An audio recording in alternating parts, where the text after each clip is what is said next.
All right, hello everyone and welcome. It is Tuesday, February 12th, and you have finished out your first round of assignments. We are here at the beginning of week 2, and we have a new round of assignments to discuss, plus we have some submissions from last week's composition for peer review.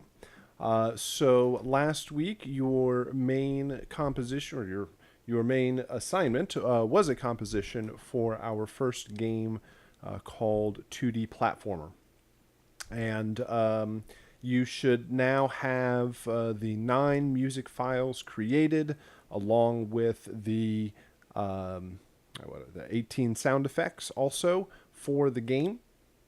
You have completed your first round of assets, and this week we will introduce the second game called Angry Bots, which requires a new approach to the music, a new style of music, a new genre of music, the new way you kind of build and set it all up, just to give you another approach to how music for games can be set up and composed. So, as we go throughout this week, if you have any questions from week 1, or certainly any new questions from the new assignments and the new project this week, please reach out and let me know. Didn't really come in on Monday morning to my email inbox on fire or anything like that from people having horrible issues or troubles with the projects or big questions. So I am assuming that everybody is successful with the first round. And so I have here the first submissions. We have 5 submissions today, submitted from, or submitted, I guess, to the, let me do it this way, open this up, submitted to the optional peer review, feedback and peer review assignment on FSO. So let me just go ahead and load this up real quick. I want to just point this out again because we have it available each week, and the more people that submit, I believe the more successful and the more beneficial this is to everybody involved.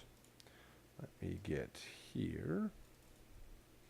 So here on FSO on each week, I pulled the submissions from the optional feedback and peer review assignment here.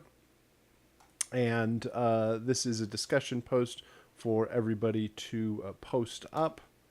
And this one shows up each week, right here in week 2. This will be the one you can submit for next Tuesday, and it just has you submitting your composition in a way that everybody can check out easily on the discussion post.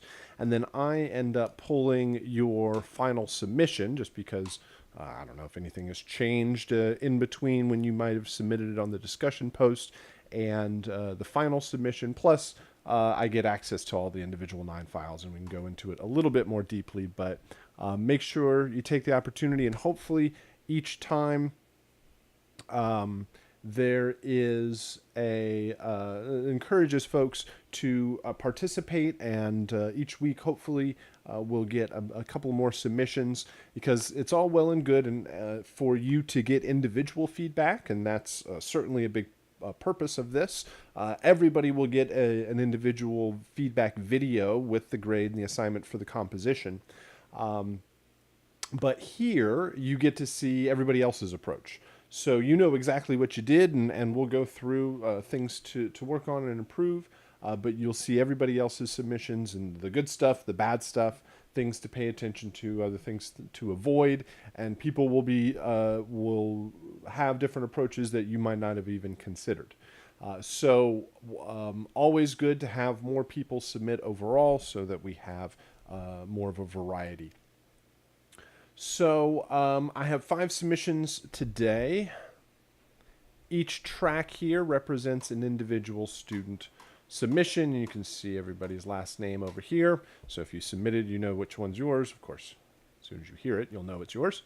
But for any particular submission, we have, well, let me do it this way, just so you can visualize the whole assignment. These are all of the intro. Each student has 9 files to submit.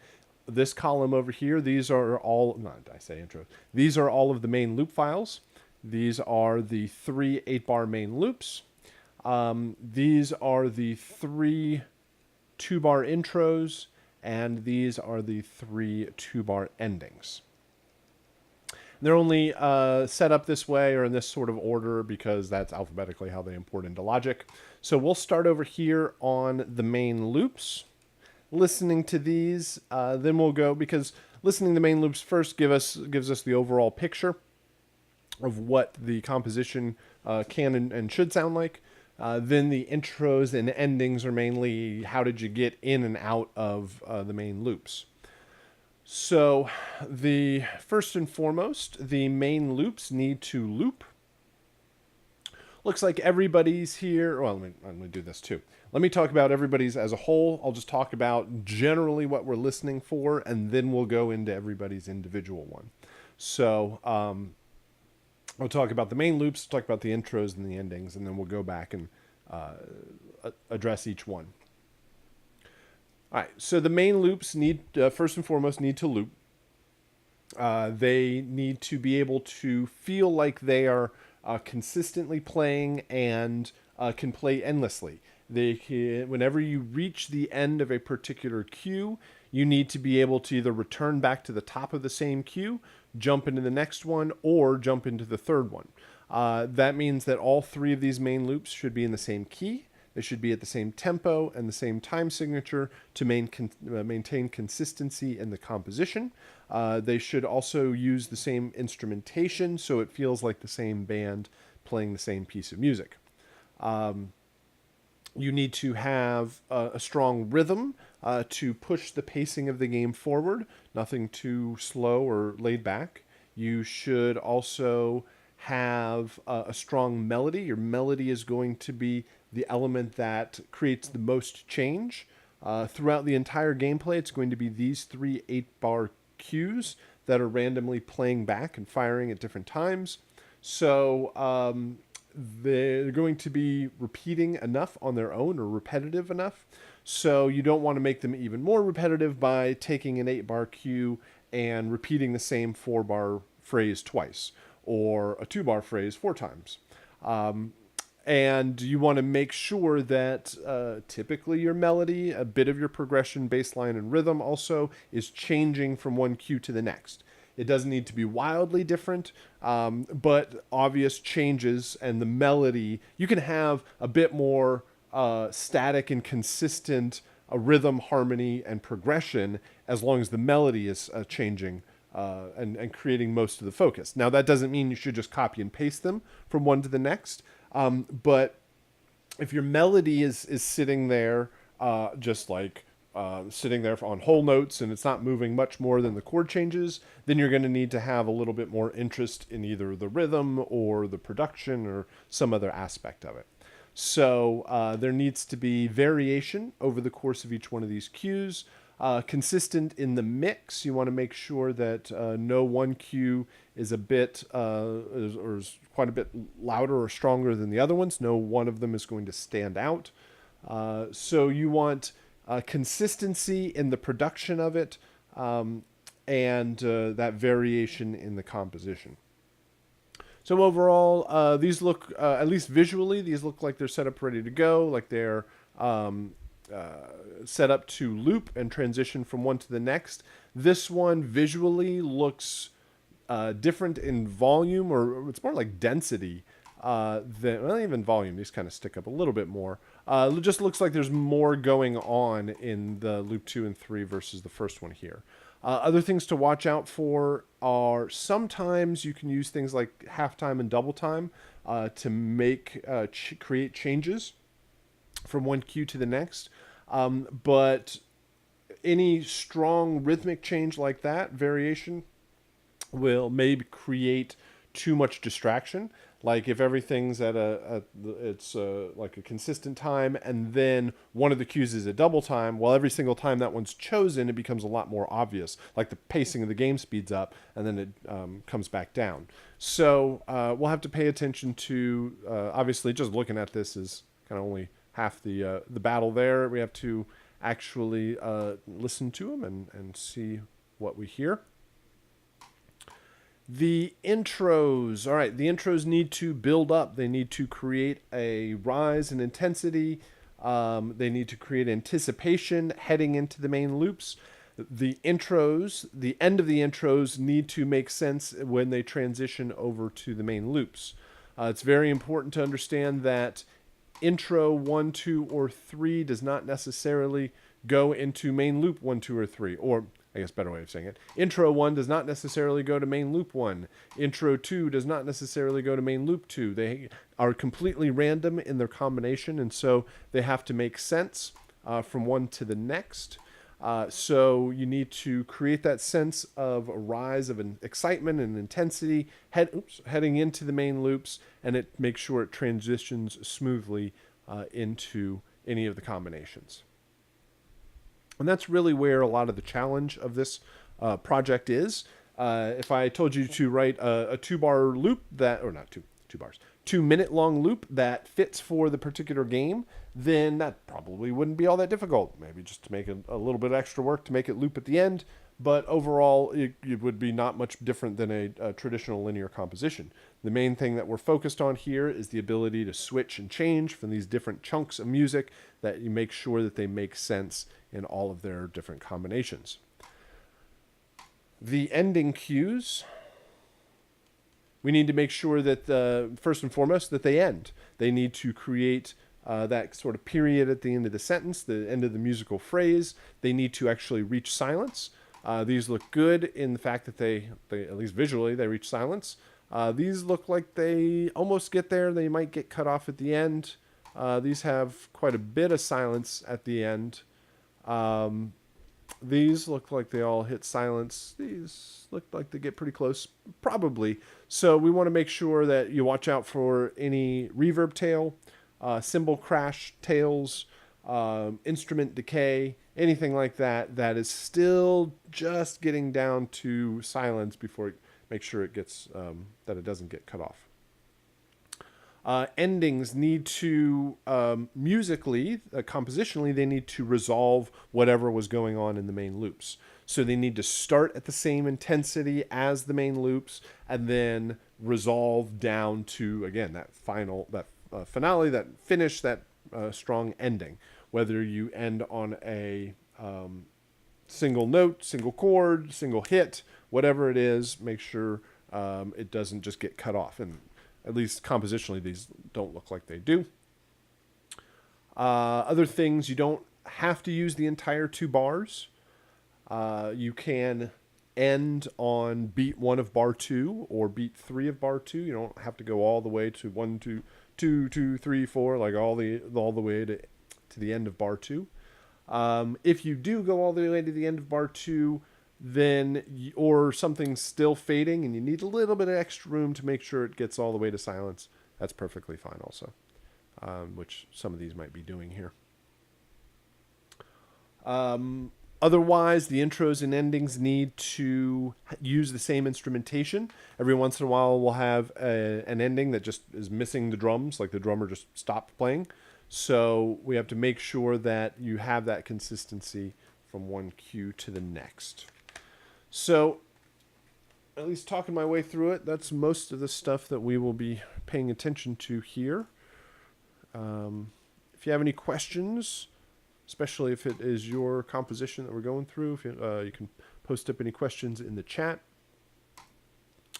And yeah, I think we are set to go. Let's go ahead and start out with the first one here. All right, let's take a listen to your 2D platformer submission here. I have your 3 main loops here, 3 2-bar intros here, and 3 2-bar endings here. We're going to start out by listening to the main loops.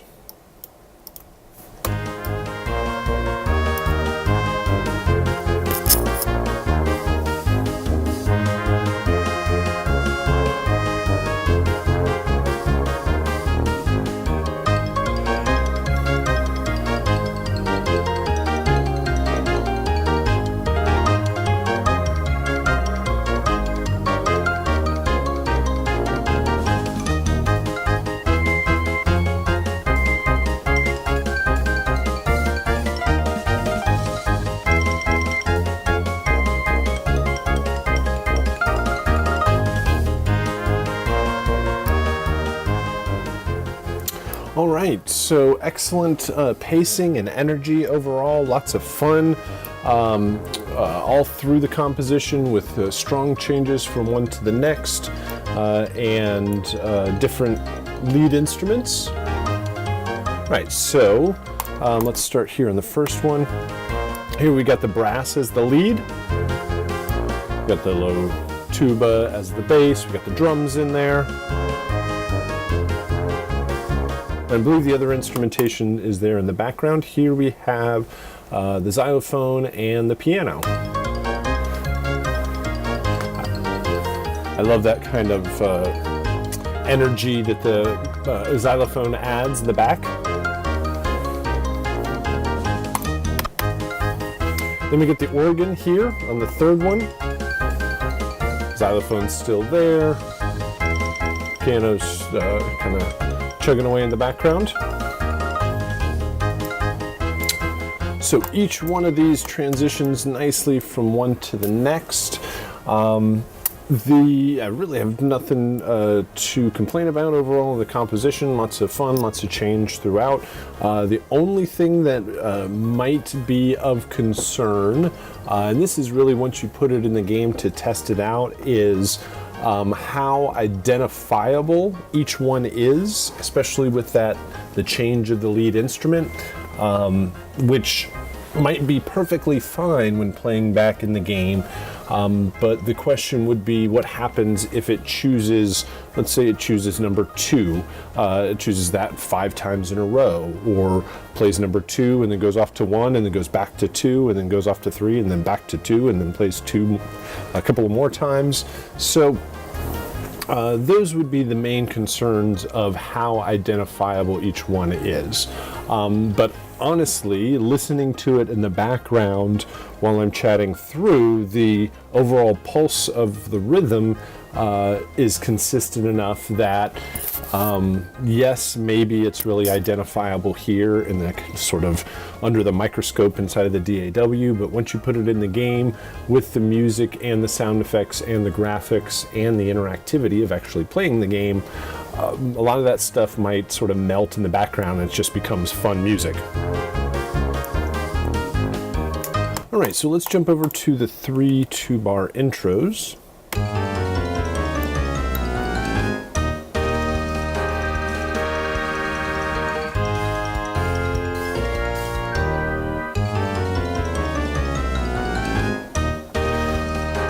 All right, I think they all do their job in building up anticipation, building up energy. I think I like the rhythm and sort of attack overall of the first one, and I think it's the fact that you build up through here, and the last you have this kind of pickup note before it would drop into whatever's going on over here in the main loops.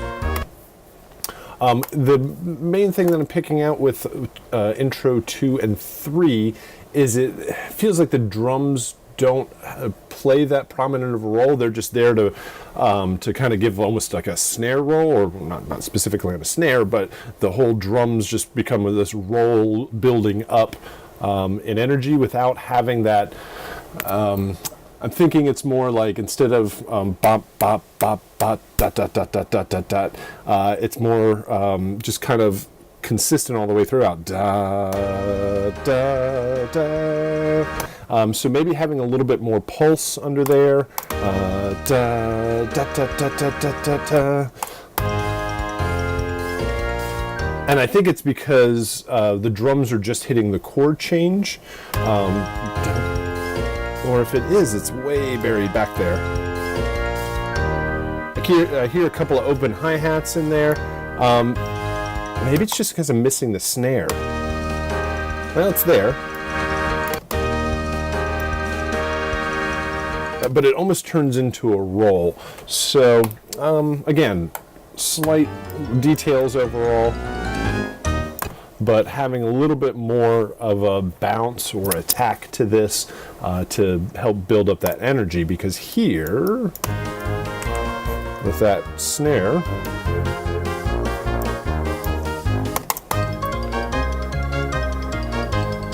this one doesn't have the snare. each one of these has this kind of strong syncopated bounce off the snare. So to help that sort of bounce, having a little bit more of that snare feel through 2 and 3. Let's do 3 of these. These look good. Only thing to point out is I think ending 2 is more correct because it does reach silence, right? This is silence. Yeah. So reaches silence over here. These get really close, but we'll probably hear them get cut off. Now, you probably don't need like all of this. You probably depends on if it's like a super long cymbal decay or something. But watch out, we'll hear these get kind of chopped off a little bit more.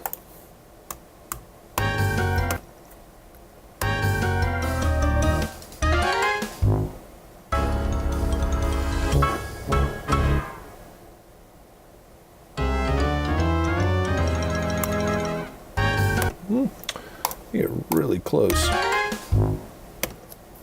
It might just be decay. It might actually reach silence.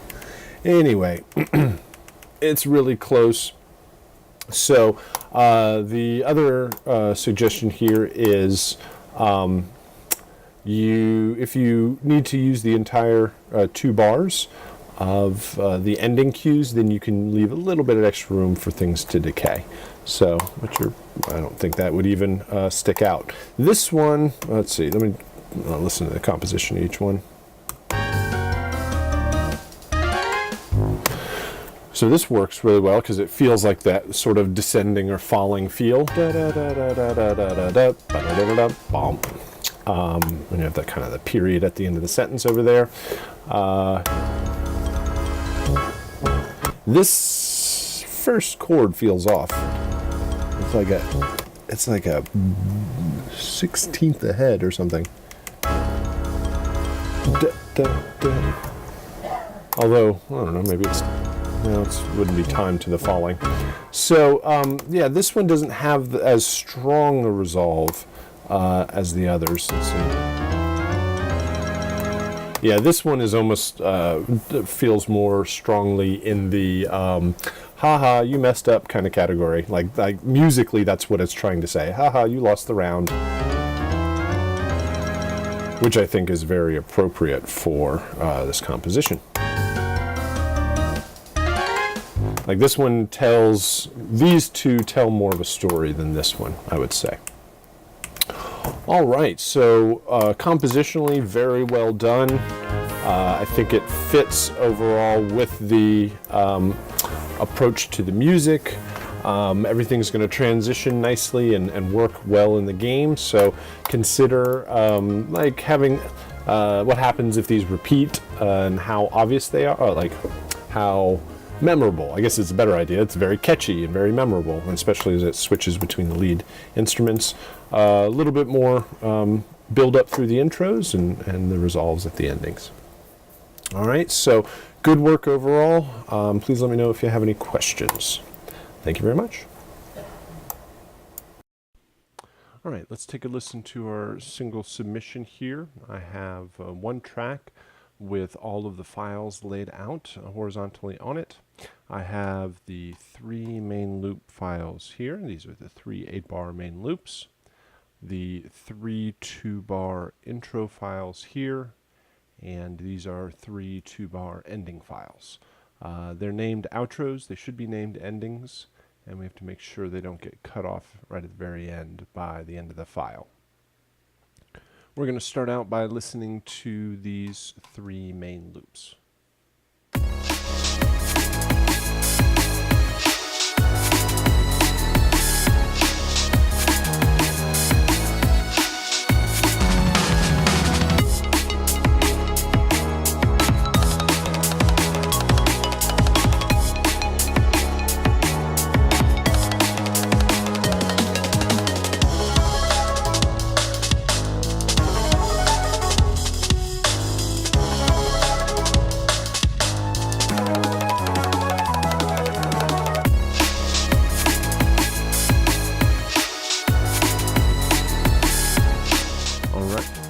All right, so great changes in each one, a good energy all the way through. You have the strong kind of drum and bass pattern. You have the strong bass line to kind of support that. You have interesting changes with the melodic ideas in each one of them. You have arpeggiators and pads, all sorts of different layers that are coming together. Good kind of pacing to the music that pushes the energy of the game forward.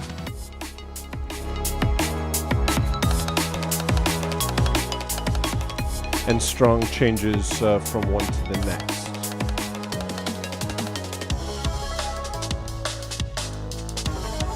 I don't know, at this pace, I think maybe the drum pattern is changing to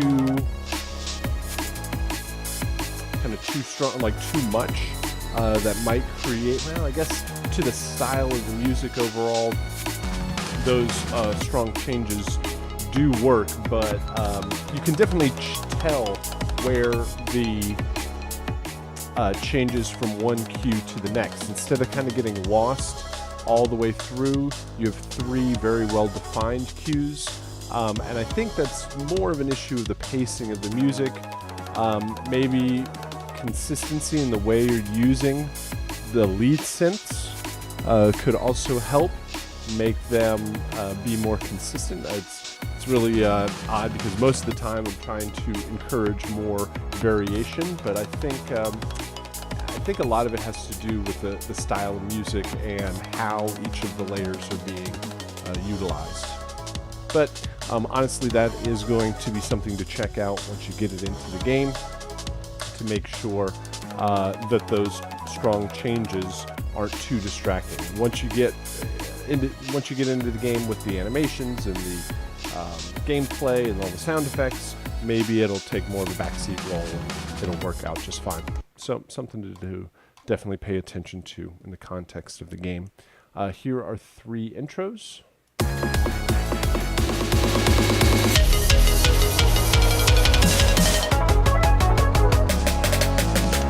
All right, so great production overall, even through the main loops, and it fits the style of music very well with these sorts of intros. Pretty easy to do with the builds and kind of the idea of builds and drops and all of that. So you have a good amount of energy utilized through each one of those. And I think these will actually end nicely, but again, you want to either on these bounced files, either put a fade so it actually reaches silence, or let the decay or the audio file capture all the decay of the instrument until it goes to silence, unless it's some ridiculously long reverb or cymbal crash or something that takes 10 seconds to fade out. Let's bring this back up. Here, let me actually separate these out a little bit so we can hear it kind of cut off to silence.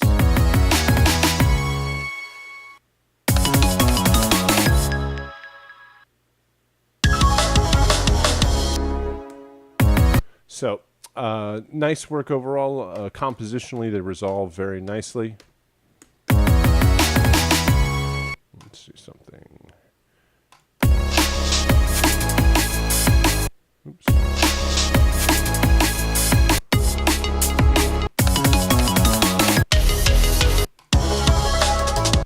I'm just checking the comments. All right, so I would say that the instrumentation that is focused on as the lead is the same from intro 1 to main loop 1 to ending 1. So they sound like they go together. Here you have that really high synth and the particular sound of the snare. And intro 1, main loop 1, and ending 1 sound similar to each other. Here you have a different kind of snare, different arpeggiator synth sound, but very consistent from intro to main loop to ending.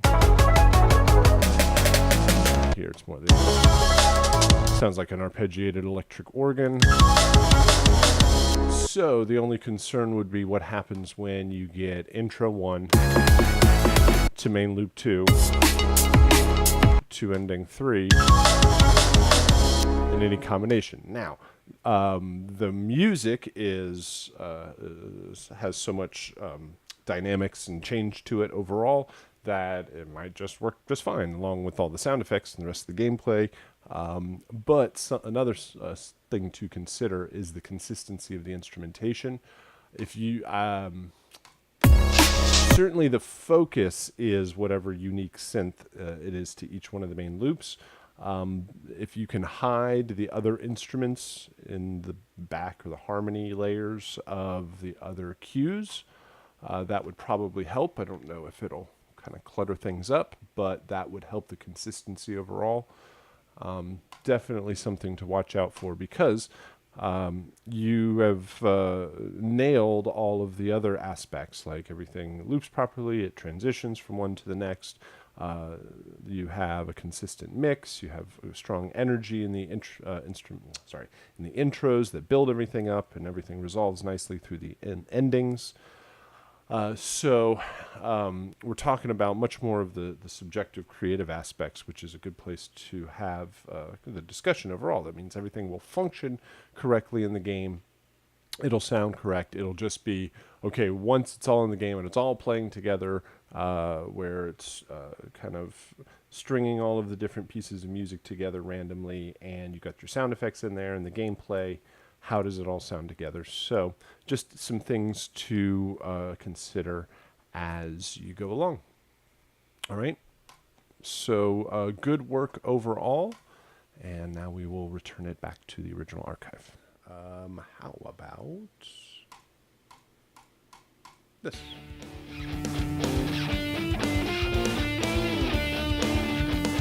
Is that better? Still hear me? Excellent.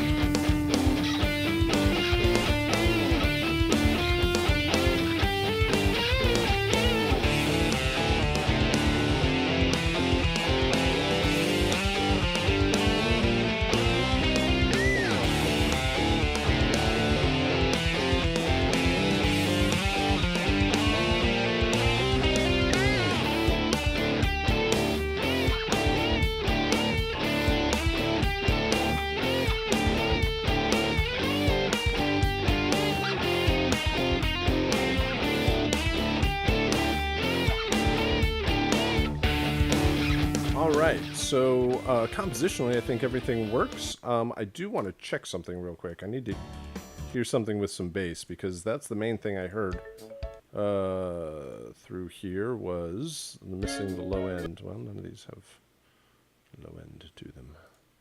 Sorry. Yeah.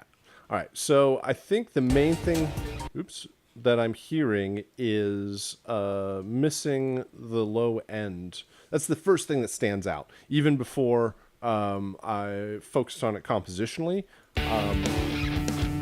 Almost feels like, especially since it's live instrumentation, like there might be a phase issue or something like that. But I don't hear any kick. I don't hear any bass line. Guitar works very well. I hear cymbals and snare, which creates a good rhythm. I mean, I hear a bit of the kick, but it's only the very high frequency of it. So everything is formatted correctly. Everything transitions correctly. It definitely keeps the energy of the game going. Everything transitions smoothly from one to the next. I want to hear some of these cymbal crashes.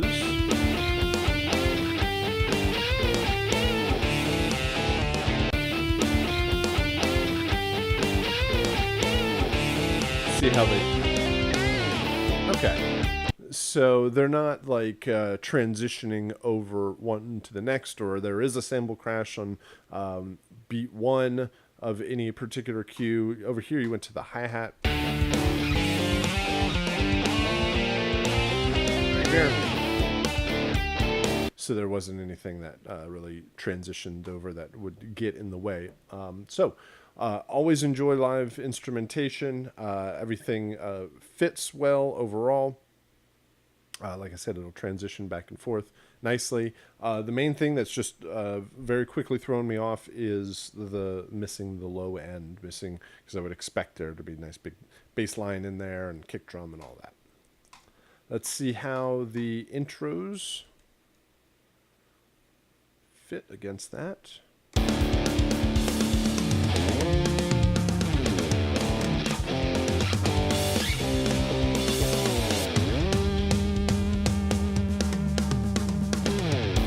So I like the drums. So, I would say that the guitar and even the lead guitar should be in there, since you have the lead going through each one of these. I think it works pretty well as just kind of like 2 bars of an intro into that.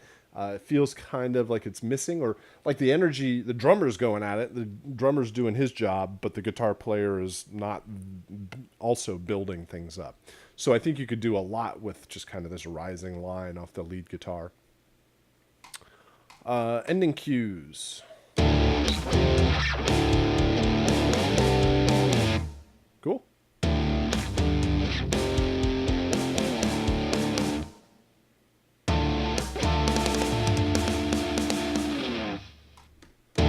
This one, again, the mix, this one just sounds bigger than the other two. I don't know if that's a volume thing or if that's an EQ issue, or if it's actually a different guitar. It sounds like a different tone. Yeah, I would say a little bit of the same thing with the as the intro cues. Where some of these could have more movement from the guitar. I think this one pretty well works. Like it goes all the way through da da da da da da da.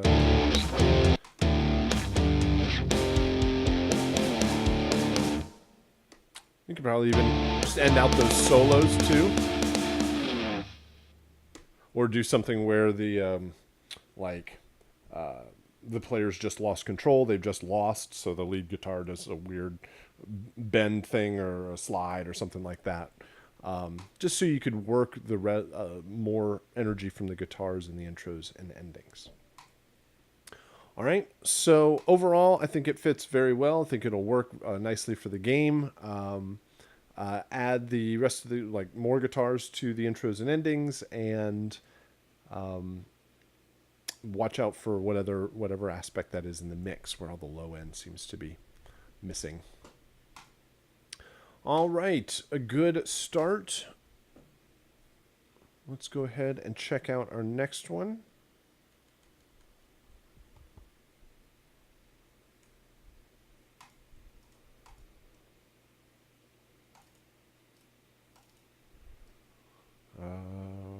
Yeah, there we go.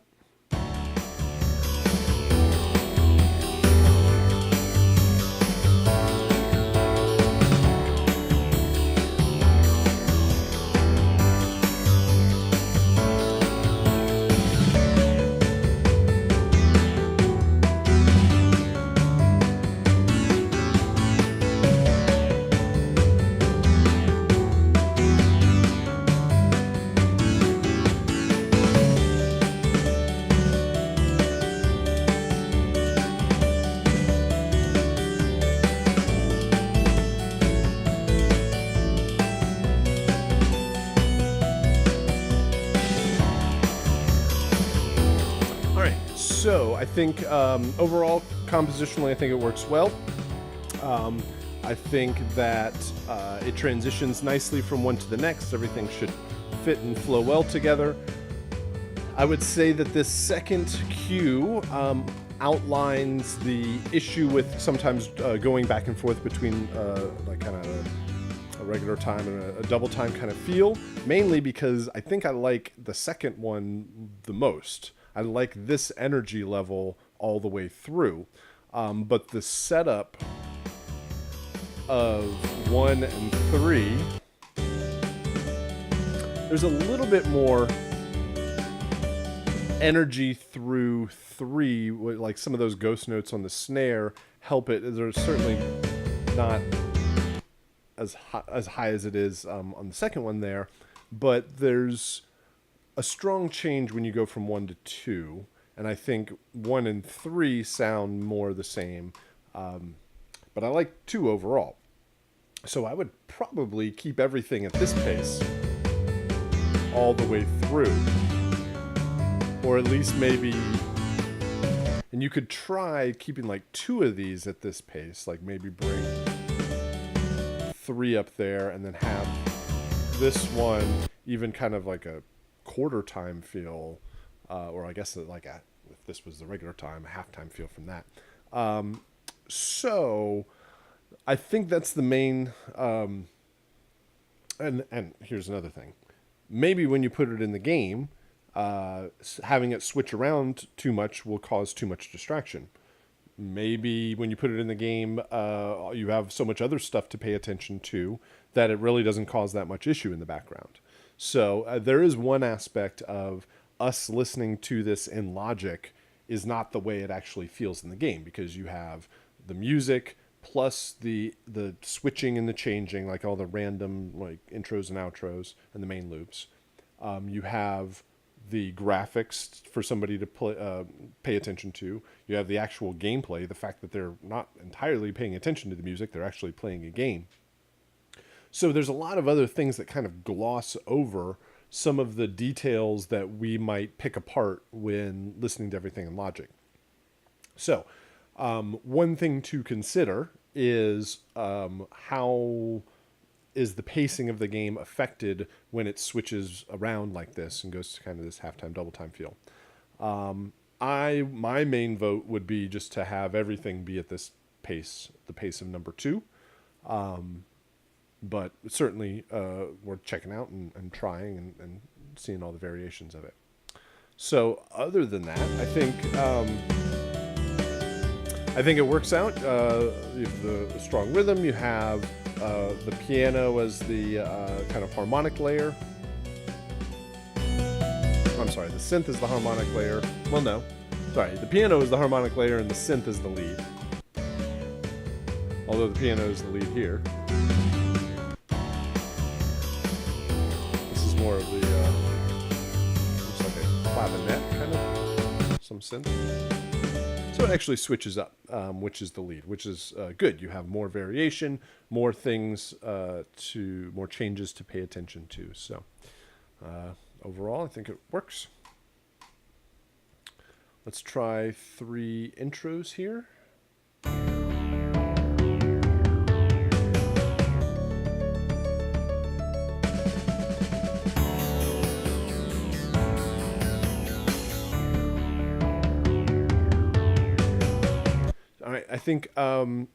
I think intro 1 probably works to create the most energy through these 2 bars. I would say, like here, the drums don't do enough of the job to build things up. Like it just takes the last 2 beats of bar 2, 4, 2, 2, 3, 4. And it kind of does a little snare roll. Not as much as the drums do here or here. Oh no, that's just a kick. Here I like the kind of the downward and upward movement. And if the drums could have a bit more build through that. So it's a combination, basically getting all of the drums, all of the harmonic and melodic instrumentation to kind of bring that excitement level up and use all of the different players there. Yeah, those should all transition nicely to the next. Well, actually, one thing would be if something like, I would say this is the one that's the lowest intensity, and if that transitions to this, is it too much of an intensity change from one to the next? So all things to test out and listen to in the game.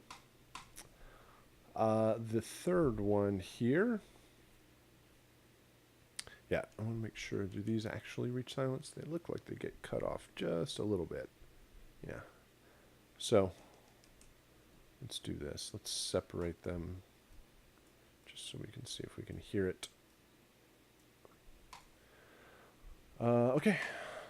Let's try these.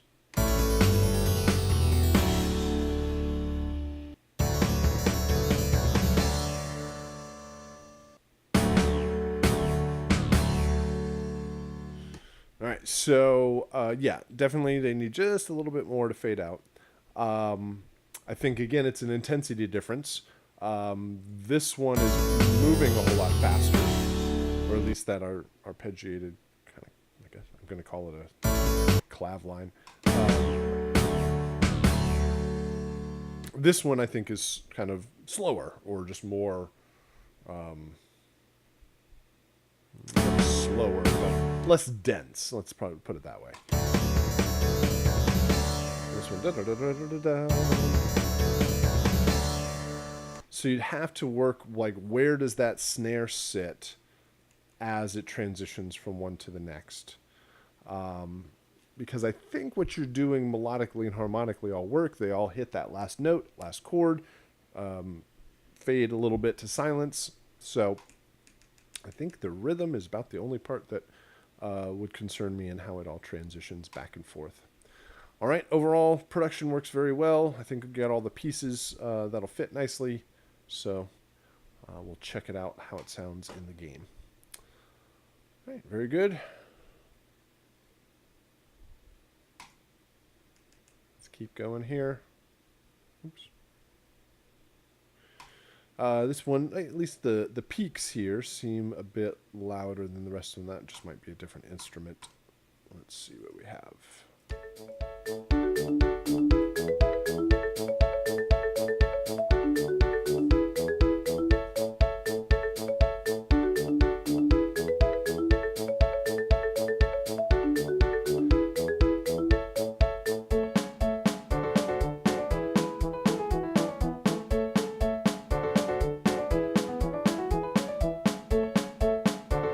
If you have questions, go ahead and post them up.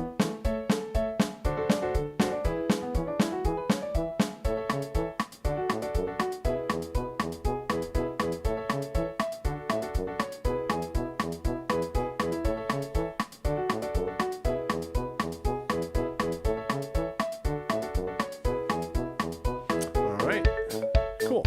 So I think the kind of the bounce and the energy and the kind of overall vibe of it fits very well with the game. I think it works. I'm just counting in my head. I think it'll work nicely to transition from one to the next. There is, again, there's like an intensity difference, and it's like different elements kind of sticking out differently. So here, the little peaks that I mentioned earlier, those are the open, or the hi-hats, and syncopated line there. I might have like a little bit of, maybe not, it's kind of like the bounce of the piano. Let's say just a little bit more movement, maybe changing it up in the second half. Let me see if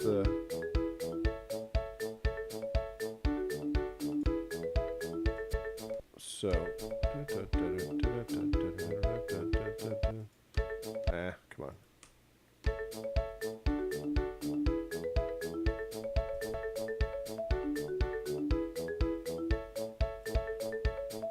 Maybe have a little bit more variation in the first half and second half.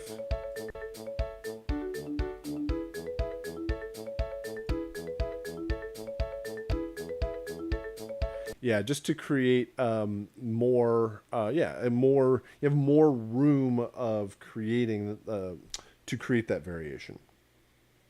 Guilty of repeating, I'll admit that much. Third main loop was trumpets, but I realized the energy would be different. Marimba was my least favorite of the three main loops too. Just wanted to make things try something different. Oops, no. Good.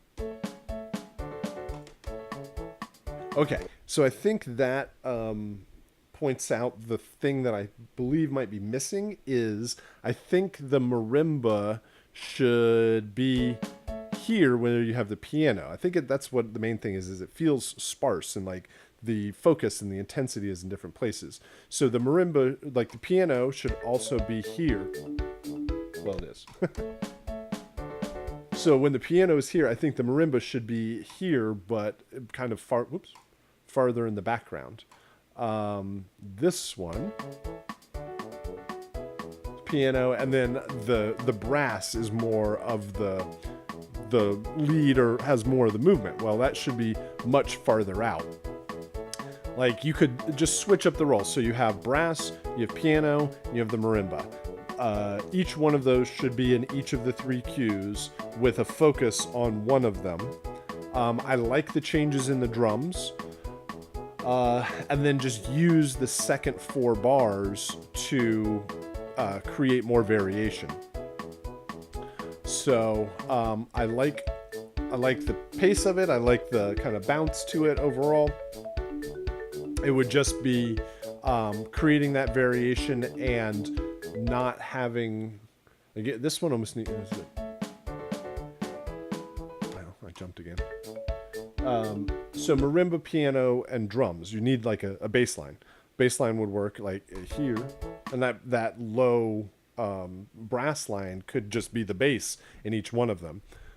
So I think that's the main thing is the continuity of or consistency of the instrumentation in each one, and then creating more variation in the second half. Because overall, I think it fits nicely. I like you go from here's just kick and hi-hat, which is pretty much all you need. Then here you just go hi-hat snare, and then the side stick. So you've got that sort of variation there, and you've got different leads. Make sure when the low brass becomes the lead, it kind of steps out and is a little bit louder. So yeah, those are the main thing that I would point out through each one, and that would help balance out that initial like focus issue when I first heard it. I was like, which one should I be paying attention to? Because it's switching from one to the next. 3 intros.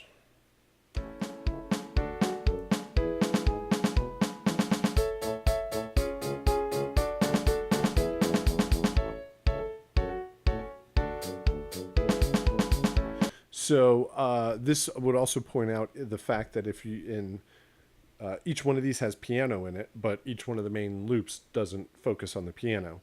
So you should have in these intros the marimba and the piano all helping. So when then they drop down on the one of whatever main loop, they're all of the instrumentation is there. Otherwise, what you're doing is correct. Oops, everything's kind of building up here. Like everything do kind of outlines that last chord and is ready to drop back down on the one. And the other thing would be just, I think I hear the same little drum fill at the end of each one. Or, not really. It's a little different. It does feel like they're all like the same kind of needs velocity.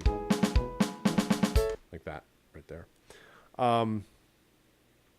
So, yeah, just a little bit more change from one to the next, but add like I said, the marimba and piano. Well, piano's in each one of those. And 3 endings.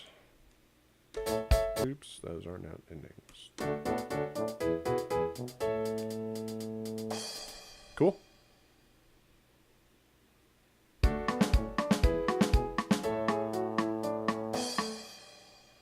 Oh, just add that crash in the very last hit. So, the only thing to maybe consider with these is that they are too major in their resolution. Like it sounds like I won instead of that I just lost. And having everything else be so, like, again, bouncy and major, you can have, and so clear in its melodic ideas, You can have a lot of fun with, oh no, you just messed up. So you hit the final, final dissonant chord, or it ends on minor, or the whole band falls apart, or you have that brass in there and give me wah wah wah or something where you sort of give more of the feeling of losing versus succeeding. Not sure here in the chat. Not sure why the audio tail was so long with these either. It's more than likely when I see they look like they have the same amount of audio tail. A lot of times that is because include audio tail is checked. When you bounce, you want to turn this off. For everything that you do in this class, you're going to want to turn this off because it'll just add fake silence to the end of your files, which is fine in a full piece of music, but when these need to be cut and edited and all that stuff. So that's typically what I guess. And also, so I should use some minor chords here. Gotcha. See what you mean. Excellent. Yeah.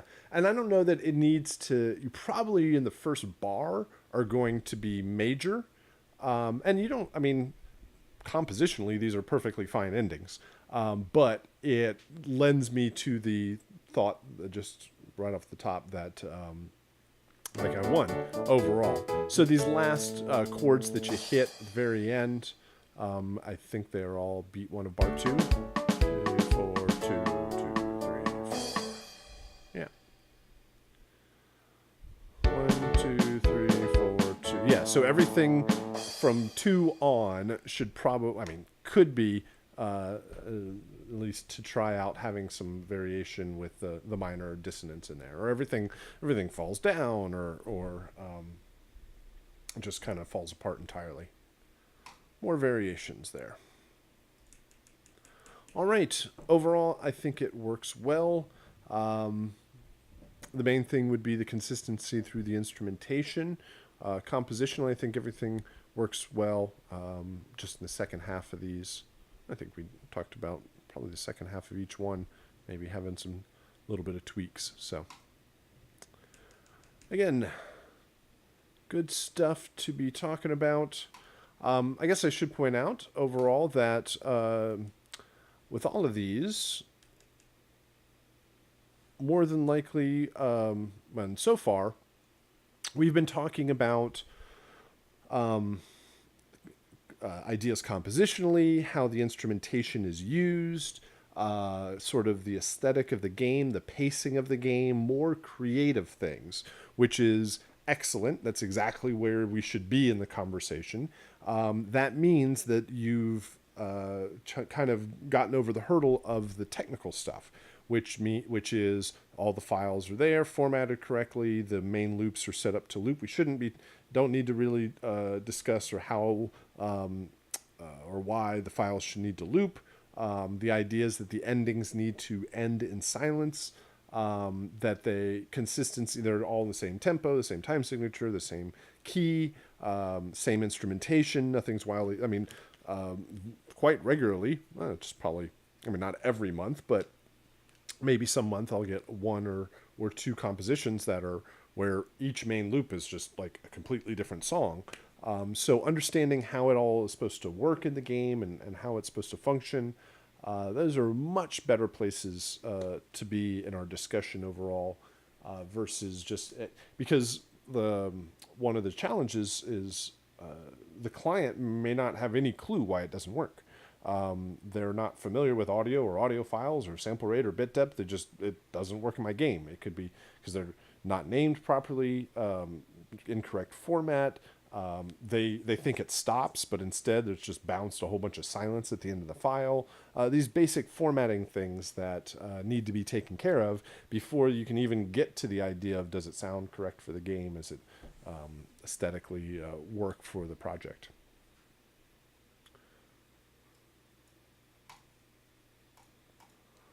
All right, let's try the next one here.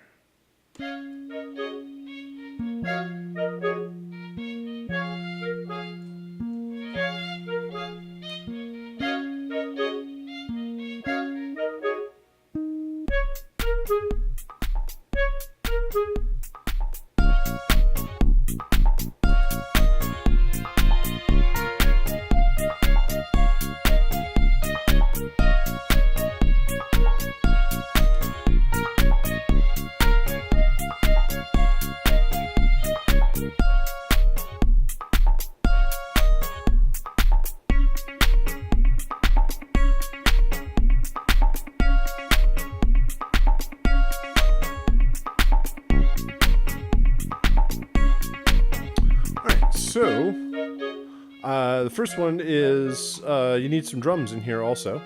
You need some rhythmic aspects because it'll feel like something has changed in the game. Like if I was in the battle or something like that, I would feel like the battle is just over, even though things were still going on. Especially if I had heard these overall. Oops.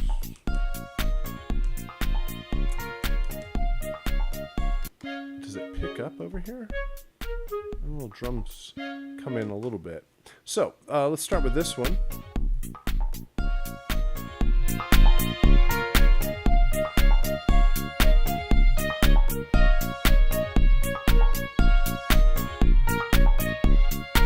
I'd say the main thing is to create more variation. The drums are the same all the way through. The phrasing, like this, da da da da da da, is also the same thing over here.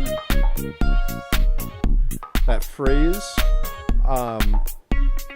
So you need to create more variation in the composition instead of just changing the instrumentation. It even feels like,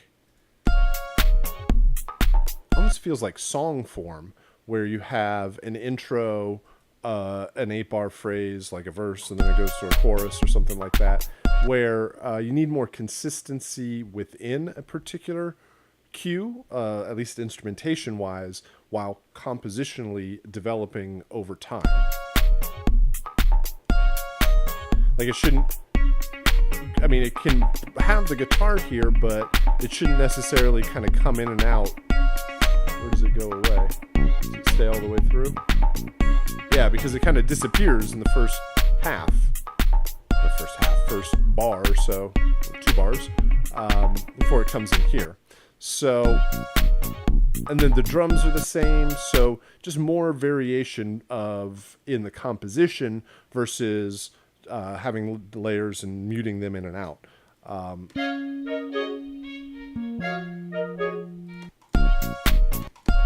Because they all, even though it's different instruments, it's doing the same phrase. Da, da, da. So use the, again, because these 8 bars are going to be going around so much, you want to create as much variation through each 8-bar phrase. These, I think, especially going into something as loud as this is going to be quite quiet. Although it's at the beginning of the game, there's not much else going on, but you're going to need to have, it's going to be a big jump. As soon as the game starts, I'm going to, as soon as I hear this, I'm going to turn up the volume, and then it's going to drop into this, which has a huge kick drum. So volume and intensity-wise, you're going to want to create more level out of this.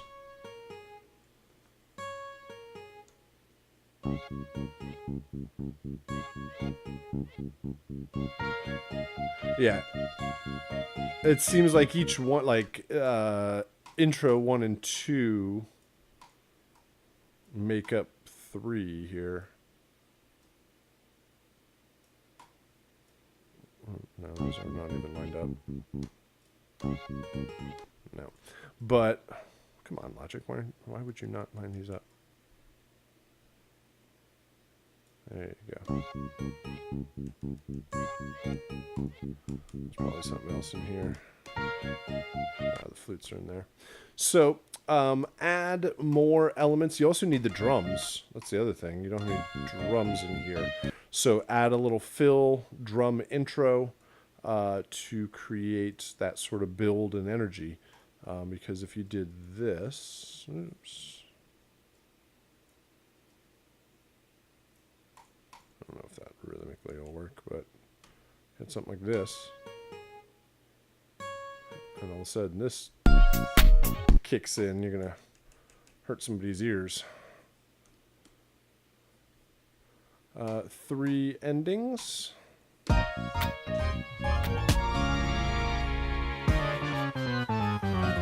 Wait.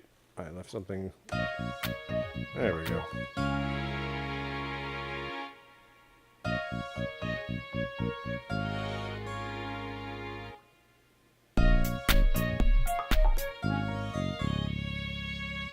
Cool. I like the third one. I like the third one because it adds the drums. And it adds that da da da. I mean, it's fine to end on that same phrase that you used throughout the cue. Oh, it's got the clap in there. This one's like the major minor feel. Create the dissonance there. Yeah, I think those work with the dissonance.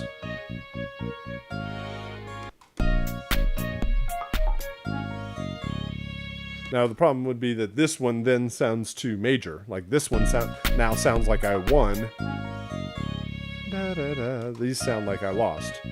So, small points overall. I would say the drums would be the main thing to include in here and in your intros. Yeah, overall, everything again fits. Everything's going to loop properly, transition from one to the next. Main loop one is definitely going to need some more instrumentation, definitely the percussion. Create a little bit more build through the intros. And you keep the ending 3 here, just kind of model 1 and 2 a little bit more like this one.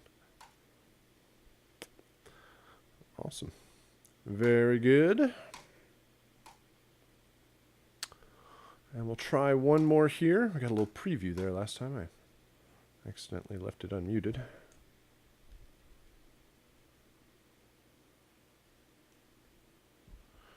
There we go. Let's try these.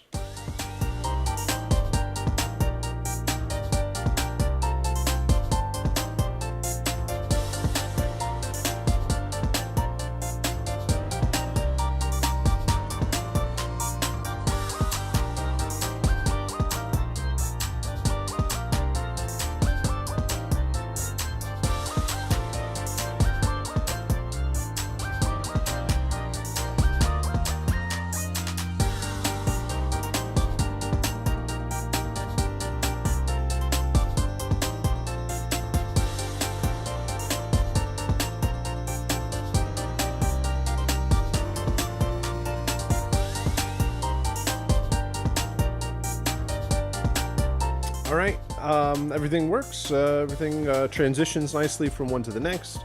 A good energy all the way through.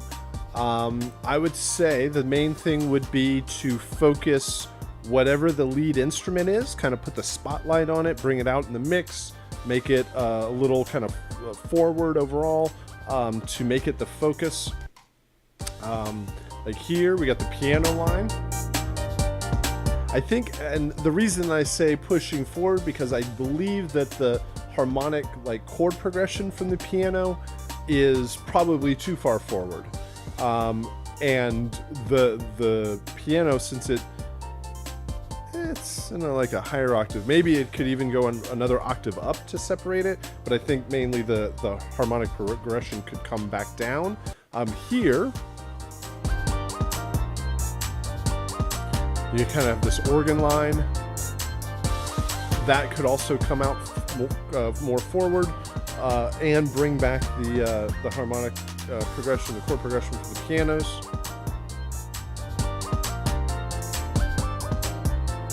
And then I think the third one, after the focus of the melodic lines here, I think the main thing with the third one is it doesn't really feel like it has much of a melody, or again, it just needs to be pushed that much farther out. Like I have the chords. Da, da, da, da, da, da, da, da, da, da. Now there is this.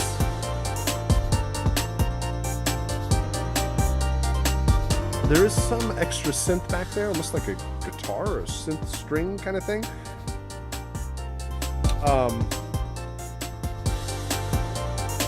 Maybe it's there's another synth that sounds arpeggiated. Anyway, if there was intention of a lead melodic line here, then it needs to be pushed out farther, needs to kind of come out of the mix, or just needs some other instrument that creates that stronger lead line.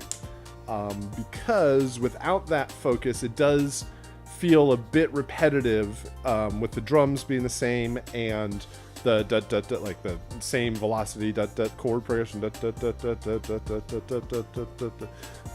so that you definitely need that melody on top to create that change over the cues. The intensity, the kind of groove, all of that fits nicely, makes you kind of feel, and it's got like a kind of cool synthy spacey vibe to it that I think fits the aesthetic of the game. The third intro looks, at least visually, looks almost like an ending, but let's see what happens here.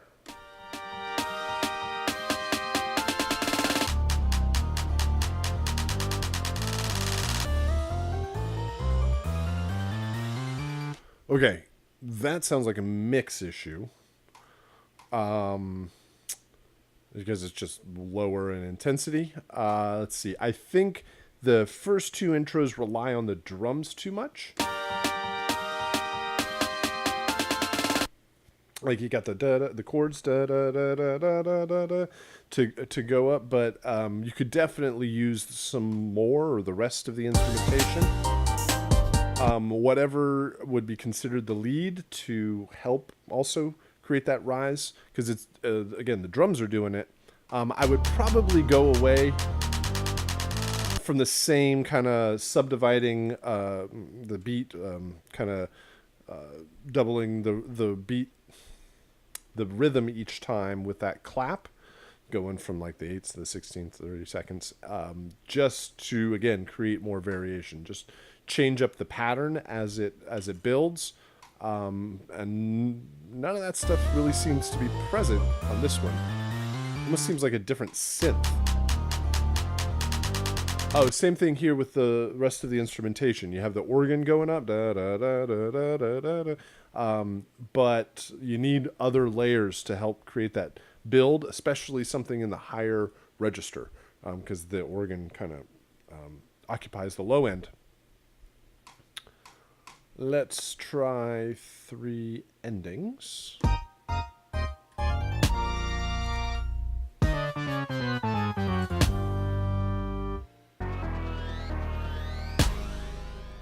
I'd say the third one here kind of suffers the same thing as the intro there.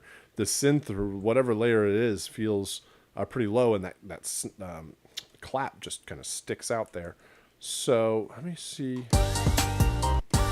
Yeah, you had a major feel. Oh, sorry, major. You had a minor feel through each one of these, and then it goes completely major.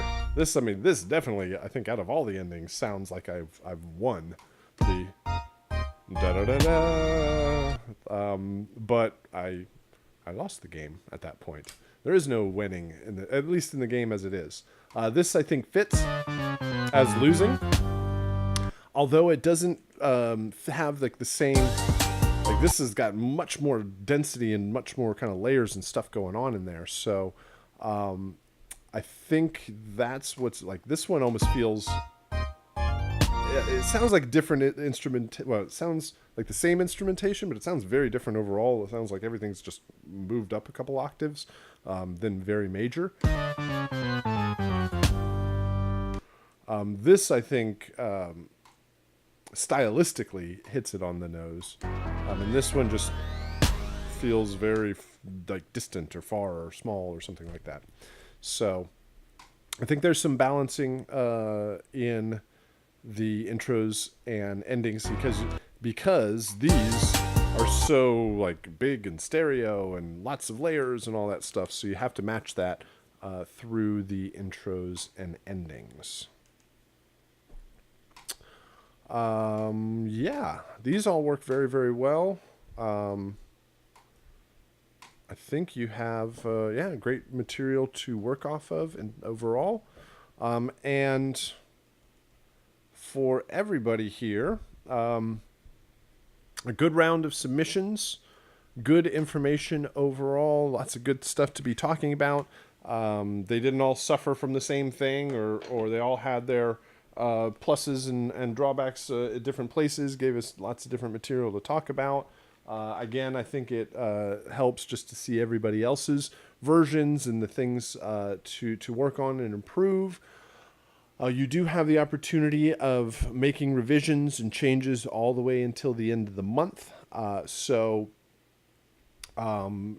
can you'll get your feedback video, and you can take all of that, the suggestions and the changes, and work it into another revision.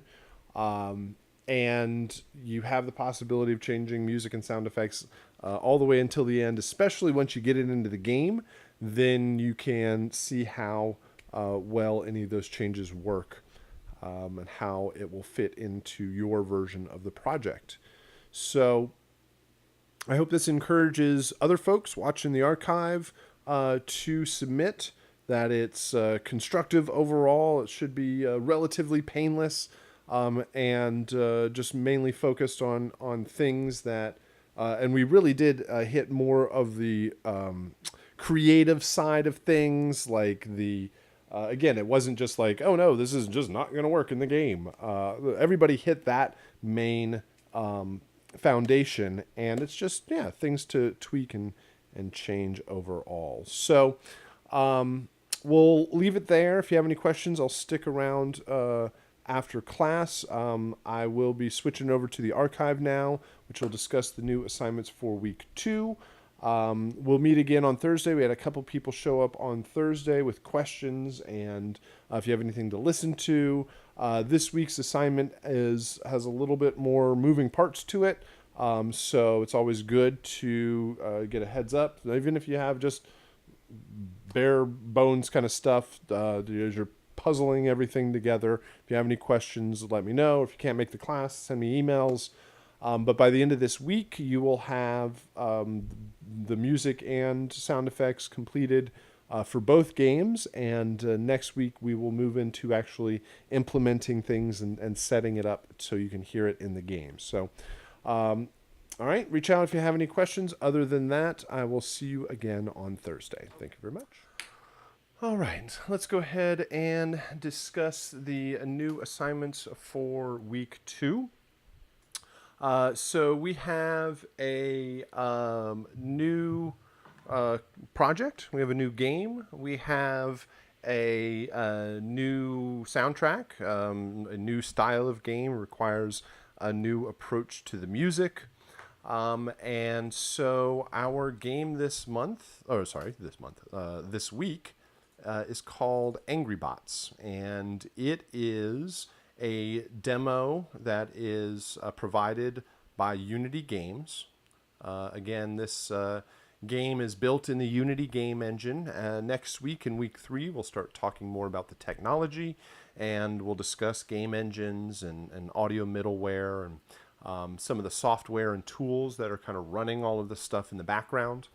And like I've said before, saying like game engine is like saying DAW, kind of, sort of, not really, but sort of. Basically, in the same way that a DAW is the tool that you use to make music, a game engine is the tool that a game developer uses to make a game. And just in the same way that there's Logic and Pro Tools, and they give away free projects, and like, here's some recorded music for you to check out and test out how our software works, they do the same thing with games. They can provide versions of the games that people can tear apart, and we can get in there with our music and sound effects. So our new game for this week is a different style of game, different approach to gameplay overall. In Angry Bots here, you are this mercenary infiltrating a robot factory. The robots are none too happy that you're there, and they are bent on your destruction, so they will come after you. And your job is to kind of go further and further into the game world. This is a much more complete game. There is more stuff going on. Let's see here. Where am I? More stuff going on than 2D platformer, or more like there's like a beginning, a middle, and an end. Where 2D platformer, the score would just go up and up and up. This one, there is like an ending to it. You can actually beat the level. It's not a full game. It's just like one level of what would be a much larger game. But it takes about 5 or 10 minutes to complete the first time. And this one is kind of a much more futuristic, techie uh, designed world. Lots of kind of sci-fi influences, robots and explosions and lasers and rocket launchers and sliding doors and technology and all sorts of interesting things for music and sound design. It's not probably an all ages, family friendly kind of game. Much more kind of dark and intense. And our main focus with the music is the idea of ambient and action, switching back and forth between lower intensity ambient music and higher intensity action music. And when I talk about ambient music, I don't really mean the style or genre of ambient music. Not like Brian Eno, Music for Airports, kind of just a slow drone that never changes, never does anything. Ambient just means less than action. Sometimes it's known as battle and exploration. But this is the idea of there's a period of time in the game where you're just kind of wandering around the level trying to figure out what's going on. And lots of games do this, where there's a period of time where you're exploring and then all of a sudden an enemy jumps out and there's battle music. And the battle ensues for a particular period of time, and then you either win or lose the battle, and you move forward from that. So same sort of thing here. We have to, if you did nothing else in the game, if you just sat there in a corner and hid forever, you would hear this ambient piece of music. Ambient doesn't mean just a drone, just kind of slow and boring. It can have energy to it. It can have good instrument layers to it. It can have drums and bass and harmony, maybe even melody, but probably we'll leave that up for other pieces of music. But it can have structure to it. It can have development, and it really shouldn't just be one slow drone that doesn't do anything and just sits there. So there would be an ambient piece of music until a battle happens. And when one of the battle happens, one of these robots comes out to attack. And you'll notice that the battles are pretty short, right? So this guy wakes up, he comes to attack, you only hit him a couple of times, and he explodes. This guy comes to attack, and I kind of toy around with him a little bit, run away, let him chase you. And eventually, you'll either destroy the bad guy or the robot, or they will destroy you. And whenever these battles happen, the action music comes in. And then when the battle is over, the action music will leave and return back to just the ambient music. The ambient layer or the ambient cue will always be there, will always be playing. And when you fight one of these robots, then the corresponding piece of action music will come in.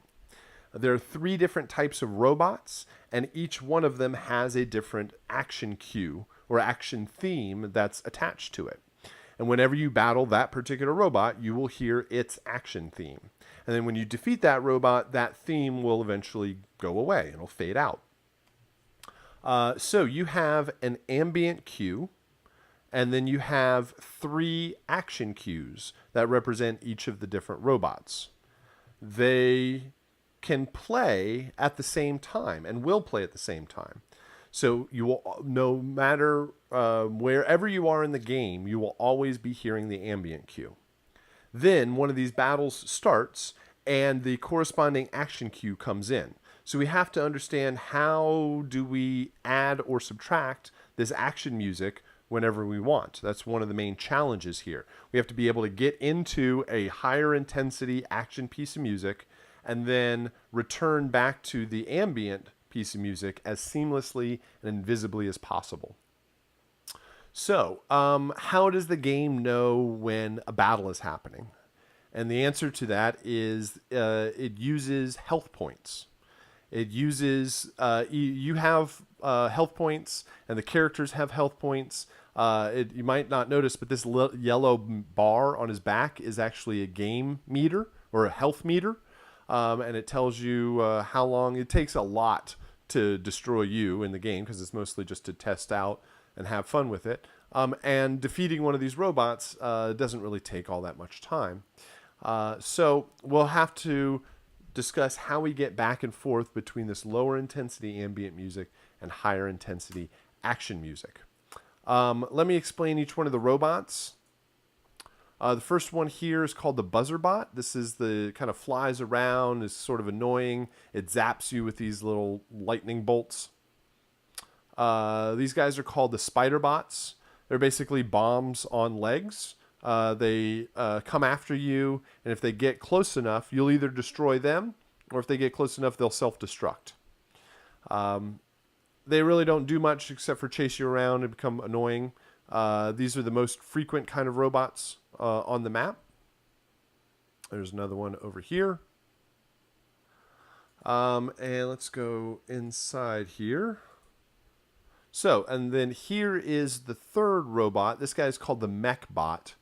It's this big RoboCop-looking robot coming down the way here. These I would kind of consider like a mini boss. They're kind of harder to destroy. You have to unload into them to eventually defeat them. And then there's just the same robots across the rest of the map. The good thing with the music and sound is we really only have to focus. I mean, you really are you see everything in the beginning of the level, and all of your music and sound effects will be populated through the rest of the game. So let's go ahead and bring up some of the other material. Let's see. Here's the PDF that you get.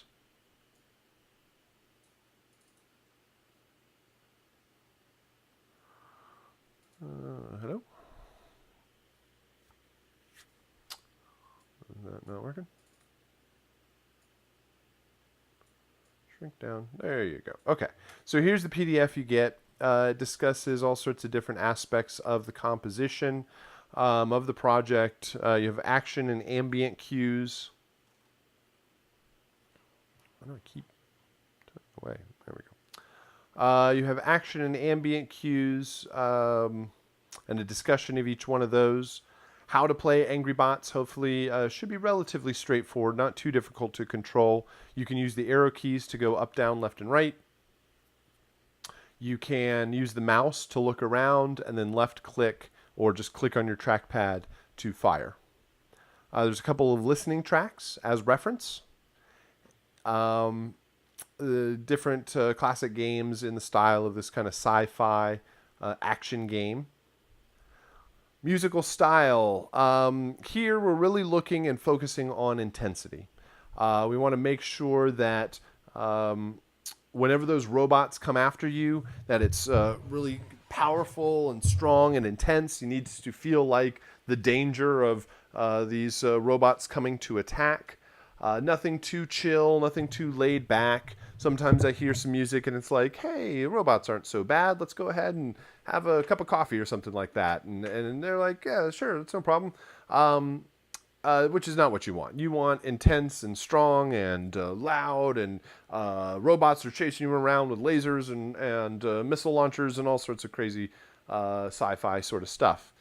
So you want to match that aesthetic. On the other side of that is another thing that I get that is better, but it doesn't work too well, is like Robot Dance Party, where everything is like super hypey dance and not that dark or intense. It's like party time, and that doesn't necessarily work either. So intense and strong instrumentation.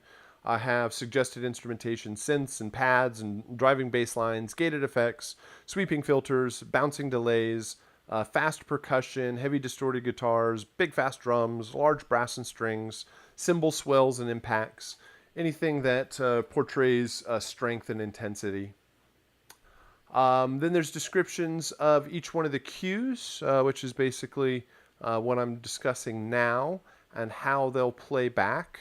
What I really want to get to is the asset list down here. There's screenshots and descriptions of each one of the robots and how they should sound, and just a general overview. Then the asset list. There's a total of 7 files that you will create for this. I mentioned 4 of them so far: the ambient cue, buzzer action, spider action, and mech action. They're each going to be 1 to 2 minutes long, and they will loop 16-bit 44:1 stereo. So don't think about this as 4 individual 2-minute long compositions. Think about it as one composition that can be broken down into 4 parts or 4 stems.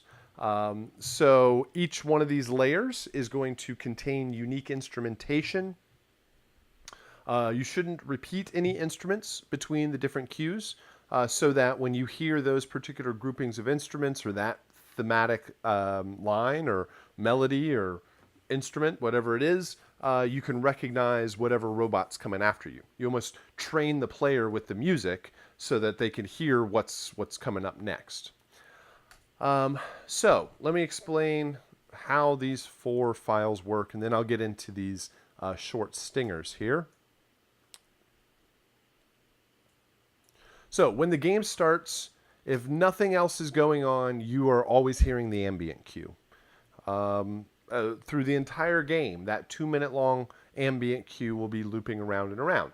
The ambient cue should be subtle. It shouldn't be too much in your face. It can still have a bit of rhythm to it. It doesn't need to have strong percussion, but it can maybe have some hi-hats or a arpeggiated bass line, or some sort of gated effect that will foreshadow the rhythm that's coming. And you should you want to lay down the foundation of the progression. This is going to map out how things are going to play back in the how all the layers are going to play back together. All right, so we hear the ambient from the beginning of the game. As soon as you've been attacked, you either shoot the robot or the robot shoots you, then the action music will come in. The action music will come in immediately. It will start playing from wherever it is in the loop, and you will hear action music. This point, you need the strong percussion. You probably need a couple of layers of percussion, bass line, harmony, and probably a thematic. I don't necessarily want to say instrument, like a melody, but thematic thematic line or thematic instruments, or something that tells you what robot is coming after you, so that you can give that sort of information and help the player. All right, so first guy, the battle starts, and as soon as he's destroyed, the battle ends. The music's going to start fading out at that point. Then these guys jump awake, the spider music will start, and as soon as they're destroyed, it'll stop playing and it'll fade out over time. So let's go ahead and load up some examples here. Talk my way through a couple of examples of what this might sound like. There we go.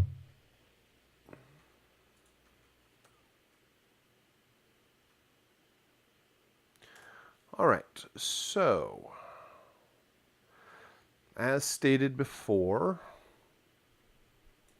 you are going to have 4 2-minute, somewhere between 1 to 2 minute long cues or layers, or even maybe think of them as stems, that can play back together and play at the same time.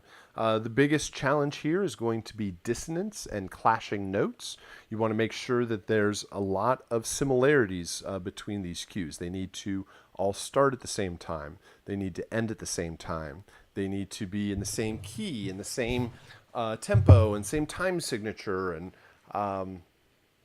they need to all loop together.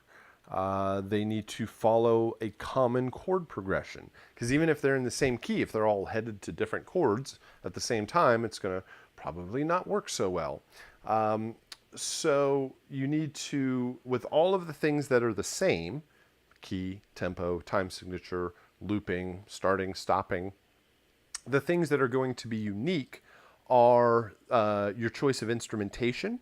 Each cue should have unique instrumentation that's only found in that cue. You really shouldn't repeat any instrument lines. You shouldn't copy anything, because when the game puts it all back together, it's going to double things up. Like if you have the same drum pattern in multiple cues, when you play them all together, then that drum pattern is 4 times as loud as everything else. So make sure that you have unique instrumentation, and then a unique composition. Each cue should have certainly a strong rhythm. That's going to be the most of the action part. And then a thematic melodic line, or thematic instrument, or thematic phrase, or something like that, that helps identify whatever robot it is. Probably a bass line to help, although you don't need necessarily a bass in all 4 of them. A chord progression, but you don't also need to put all of the voicing of every single chord in each one of the cues, right? So you write your chord progression, you're going to have 3 or 4 voices per chord. Well, all 4 of these don't need to have all 4 voices every single time. Maybe one of them is just the root, follows the foundation. Another one, you've got the 3rd and the 5th. Maybe another one, you get the 1st and the 5th, if you've got 7ths in there. And you can start, if you write out the chord progression first, you have a basic common structure or skeleton to work from. So let's go ahead and check this out. Just get started here. Let's play. Start with the ambient cue.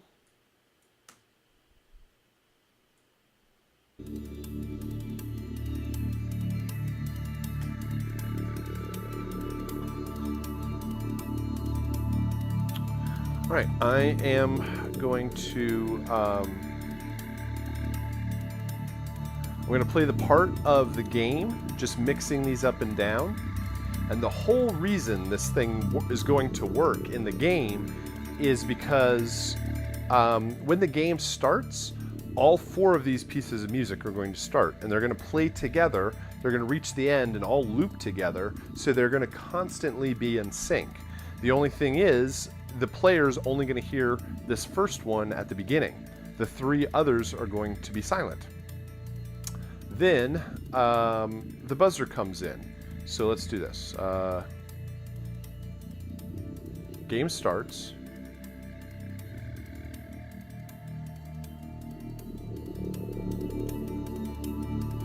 Game starts, and you hear just the ambient cue. And then once you get attacked here, that's the buzzer bot, and so the buzzer music will immediately come in.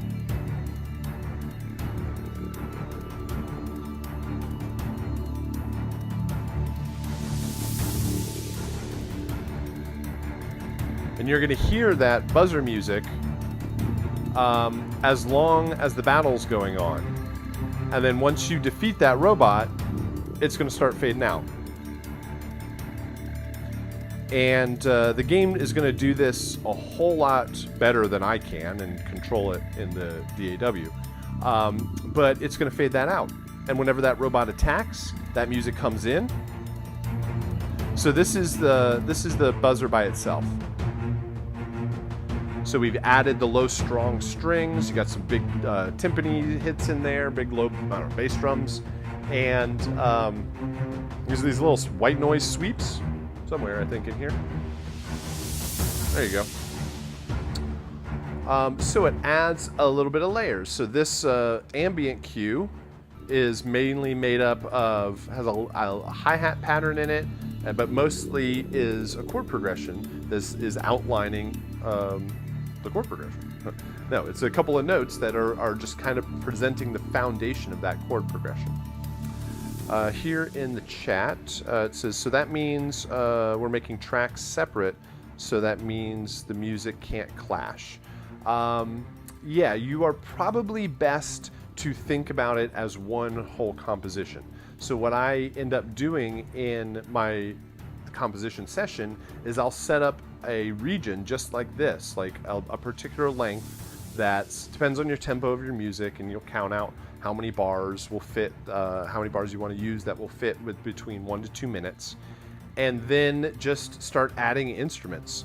I would often start out with a basic just piano. Just start writing your chord progression, even though it's going to end up probably a very synthetic and very electronic and all that sort of stuff. Start out with a piano or a basic keyboard patch.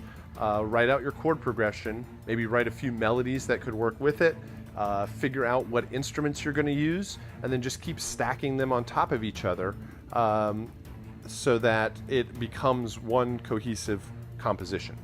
But eventually they're going to be bounced out separate from each other so that the game can use them individually as it needs to.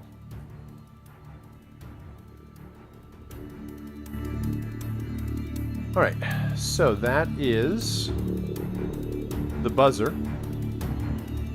And once that buzzer is defeated, it eventually fades away back to the ambient. And then you go after the next one. So this spider pops up. When that spider pops up, the music is going to immediately add in the spider cue. It sounds like this. Hi-hat, bass line, a little melodic line that we'll hear is actually a double of the mech cue. Here it is with the ambient.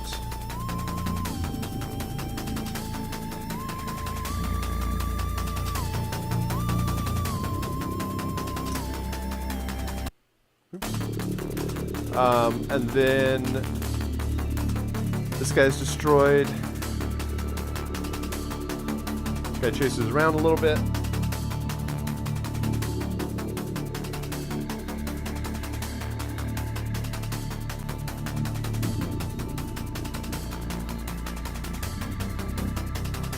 When that guy's gone, the music will fade out.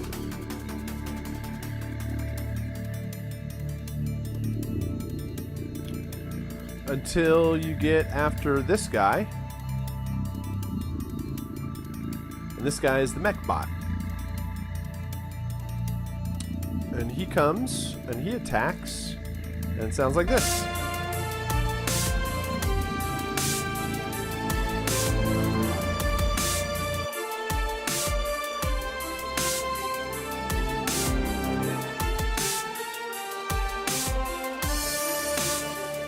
So with that one, you've got strong brass and strings.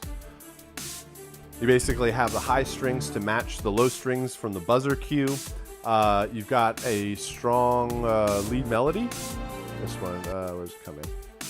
Right about here.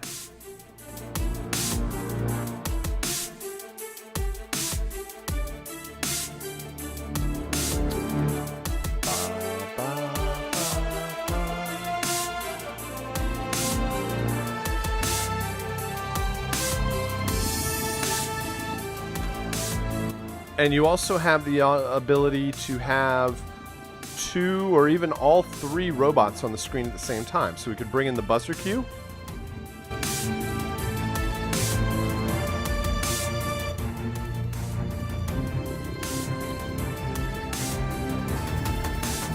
Bring in the spider cue.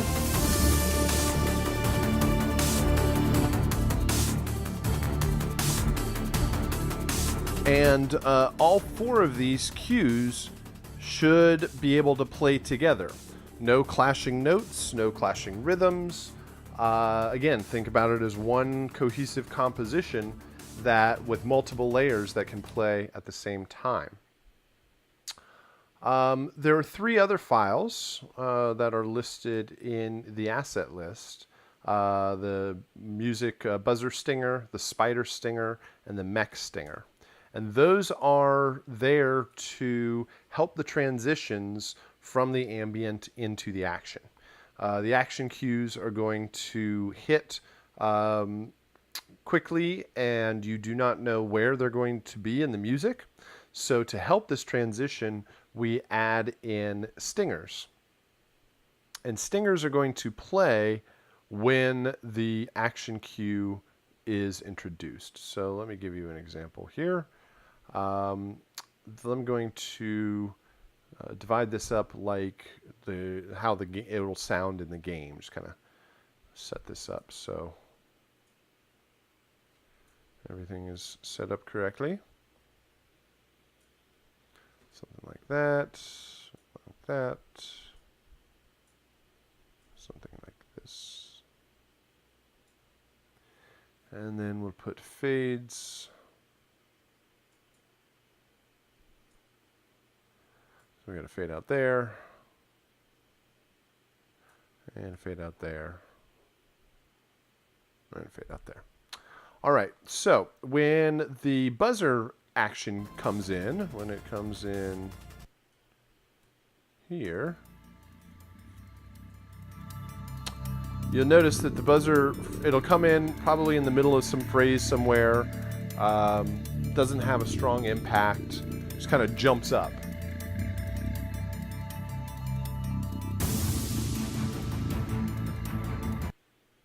So, oh, I was actually at the end of a sweep there. That's actually kind of luckier than it typically is.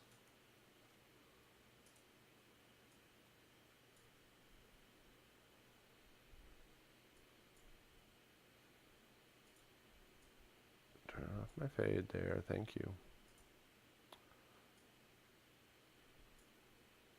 Let's play that again.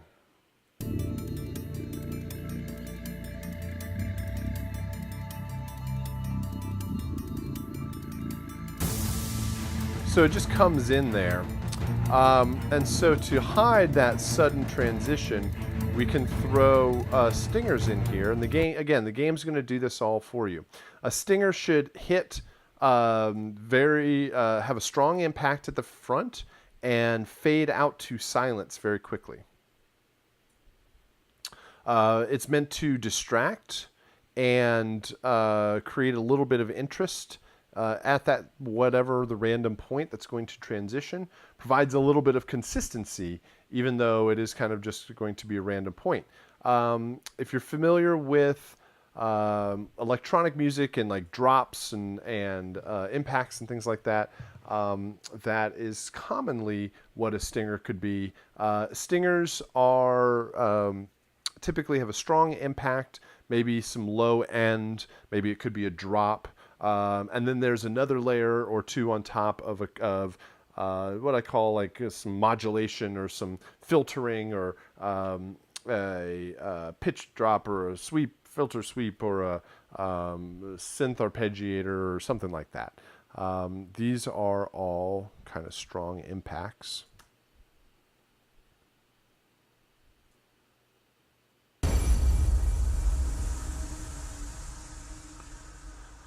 They should not be tonal. They should not be rhythmic, because since you don't know where they're going to be played, it might clash. So strong hit, lots of reverb, tails out to silence. There's another one. And like I said, they are there to cause a bit of distraction as you're going from one piece of music to the next. So here's what it might sound like when played against the action cues. And again, the game does all of this for you. You just have to create the material.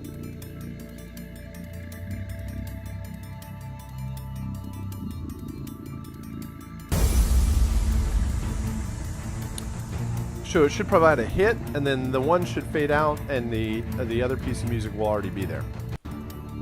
Here's another one. And here's a third one.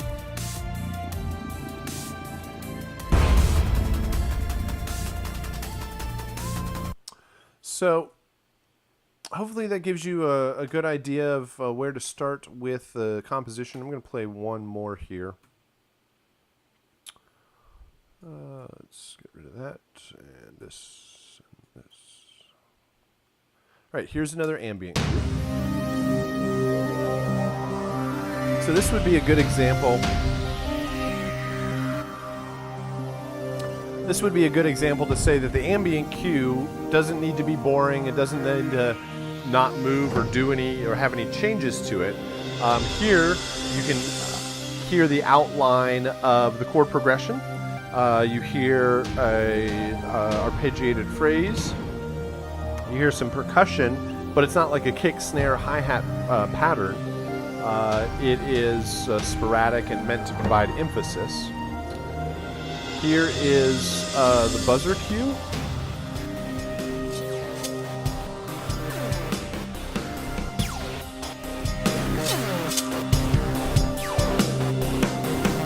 Here it is by itself.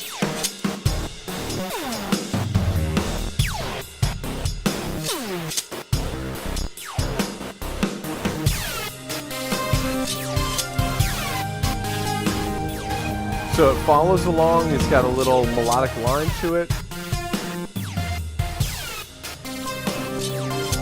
It's got drums. That's probably the most important thing to add for the action cue. Here's a spider.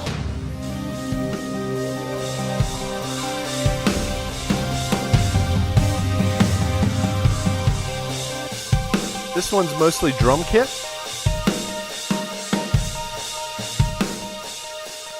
Mostly drum kit, got a lot of crash cymbal in there.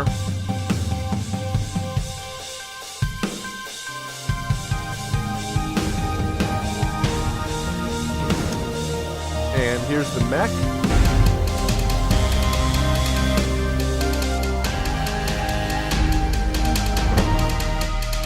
Mech sounds cool, it almost sounds like an alarm going off.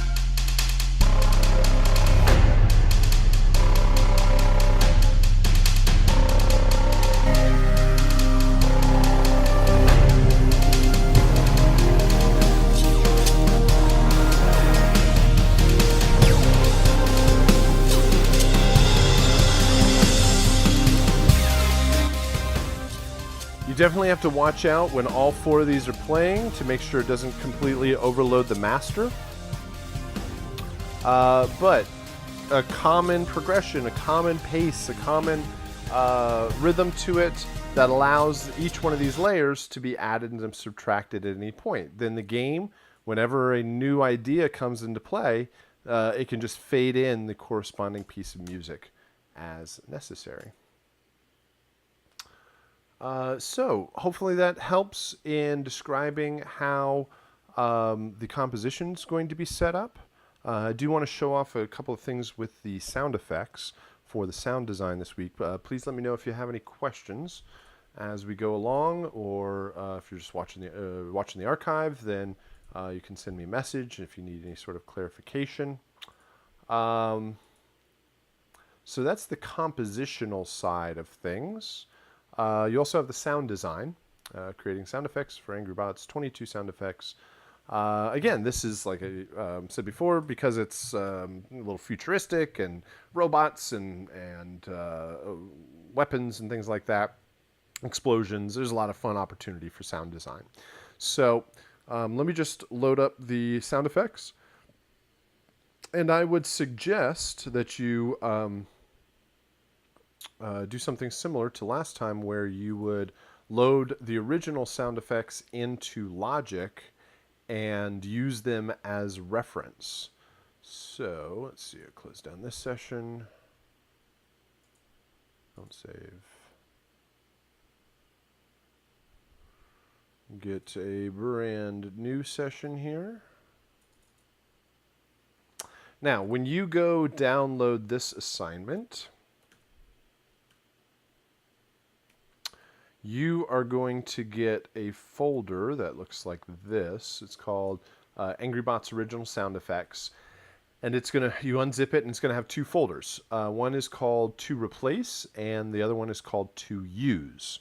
There's a total of 60 some odd sound effects in the game, and I don't require you to do all of them.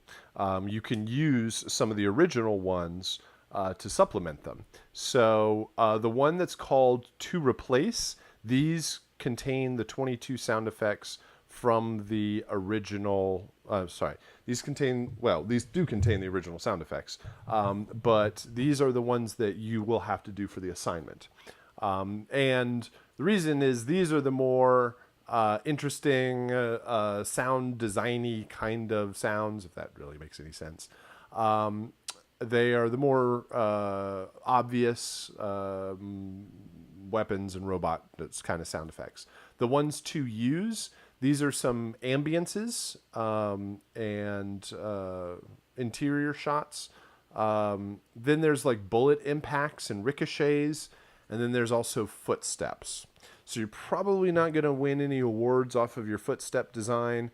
You're not going to get hired off of your ricochet. Well, who knows? Maybe you would. But more likely, this is a focus on the music and the and more important sound effects. So, something to consider, but we definitely are going to do and replace. I include the other ones there because you can and are encouraged to do all of it, so that whenever you show this off, you can say, "I did everything in this game." Otherwise, some of the original sound effects will be there still. But let's just use the to replace folder. I'm going to take all of these sound effects and I'm going to drag them onto a track here in Logic. Open, place all the files on one track, yes. It always comes up with, actually this one doesn't. If it comes up and asks you if you need to change your sample rate, just change the sample rates of the files, that's fine. You're going to bounce them out anyway. All right, then once you have the original sound effects on here, you would probably spend some time, you'd probably clean this up a little bit. They don't need to be right on top of each other. So take these and separate them out a bit. Oh, that didn't work.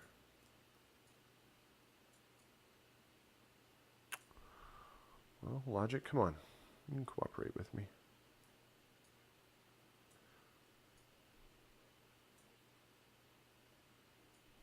There we go. Do that. Do that.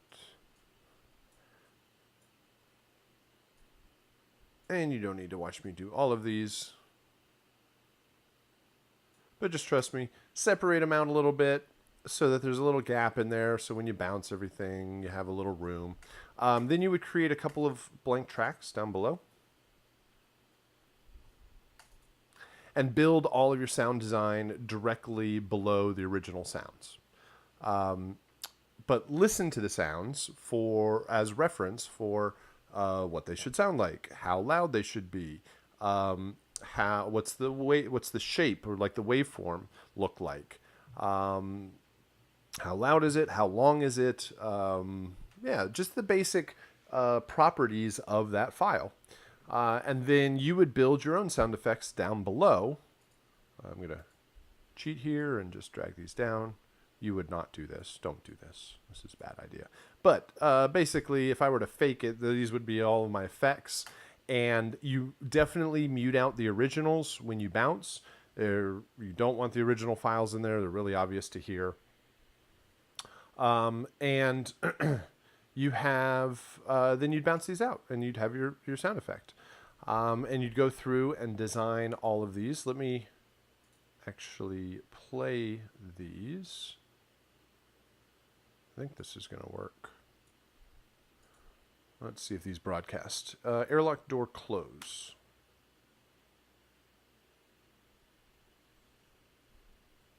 That did not work. Hold on.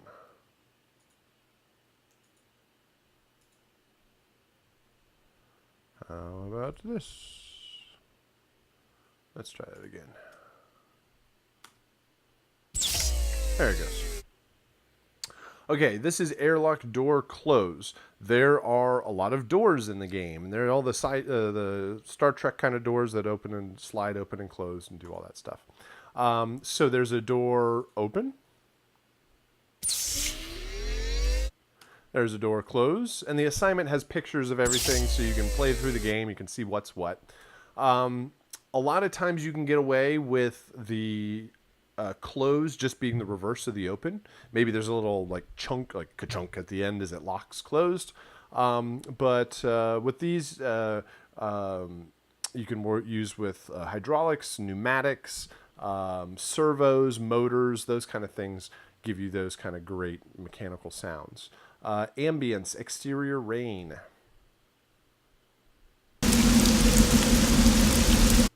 It's a rain loop. 30 seconds. Yours doesn't have to be that long, but just a consistent rain clip that you'll hear when you're outside of the robot factory. Interior hum. This is when you go in. This is like room tone. I always think that sounds like the inside of a spaceship or something. Like, as if I knew what the inside of a spaceship sounded like, but I'm sure. Something like that. Flying buzzer destroyed. There's a lot of sound effect. There's a lot of explosions. So the two main things in the game are, not main things, but things that have a lot of sounds are doors, opening and closing, and explosions. So what I would suggest that you do when you go do the sound design is you should be familiar with like the Westar Music Library to get access to sound effects there. There's another resource called freesound.org, which is a website. It's kind of a community-driven website. Westar is great because it has a whole bunch. It has the sound ideas library, which is a great, like, very high quality sound effects library. Freesound.org is community driven. There are lots and lots of sound effects on there. There's also lots and lots of very bad sound effects that are not worth anything. But there's also some very good stuff in there. And for the types of things you're trying to do, a lot of that stuff can be covered there also. So what I would do is say, okay, I need explosions. So go off and search for a whole bunch of explosions, bring them back in, and then combine them all together to make the sounds that you need. Don't work on one sound at a time. Don't say, I need a flying buzzer explosion. Go find an explosion, bring it back, edit it, name it, bounce it. Then go, oh, I need a mech explosion. Then go back out, get another file, bring it back in, edit, name it, format. Like, that takes too long to go back around and around and around like that. Do it in chunks. A lot of times when I do sound design, I'll spend one day just looking through sounds. Like, just go find my library of whatever it is. And I'll just go, here's 25 sounds that I'll eventually put all together. Then maybe the same day or maybe the next day, I'll go back and I'll just edit everything. Put them all together, layer them up, see what works. Then often, if there's time, I might have another day that's just like mixing and bouncing and formatting and delivery, like finalizing everything. So if you work in big chunks like that, it often makes the process a bit easier. This is zap electric. This is when the lightning bolt kind of shoots out and zaps you. Mech alert. All of the robots have an alert sound when they recognize that you're there. They kind of wake up and attack. So there's kind of an alarm sound there. Mech destroyed explosion. It's an absolutely huge sounding explosion, which is good for that very large mech robot. These are patrol mech footsteps. As that thing is walking down the hallway, you will hear these footsteps for footstep 1, footstep 2. I think they completely cheated and used the same sounds.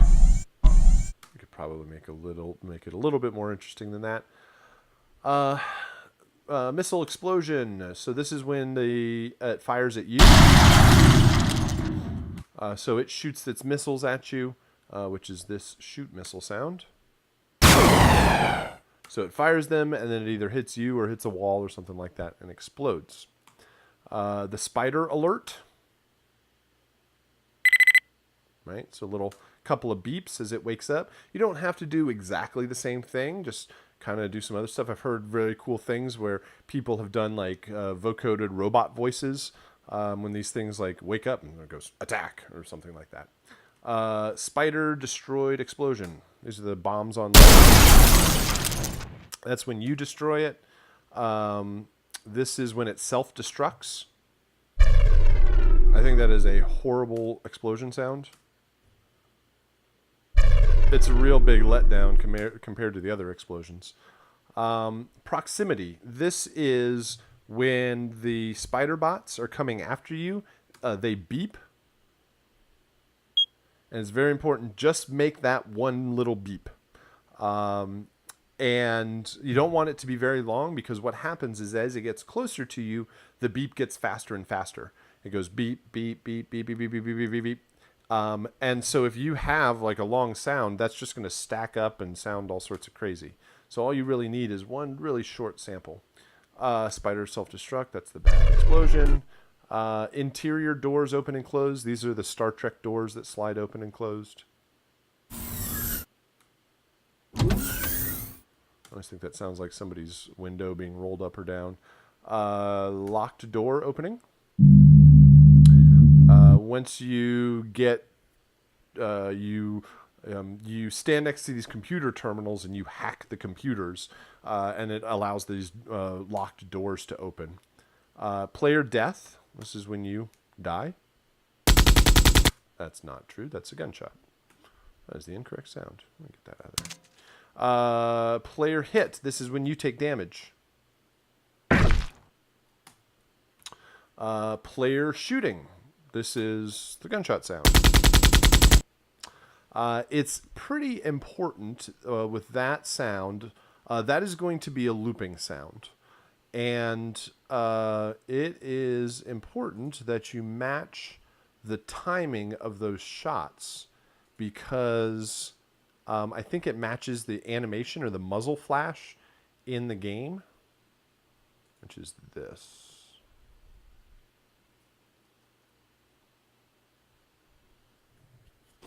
So this is player shooting. Oh, muted. Right, so that's just a loop going around and around. You would probably be best served 1, 2, 3, 4, 5, 6, 7, 8, 9, 10, 11, 12. There's 12 in here. Just build your shots right below that, and just use the same timing so that it creates this kind of smooth loop overall.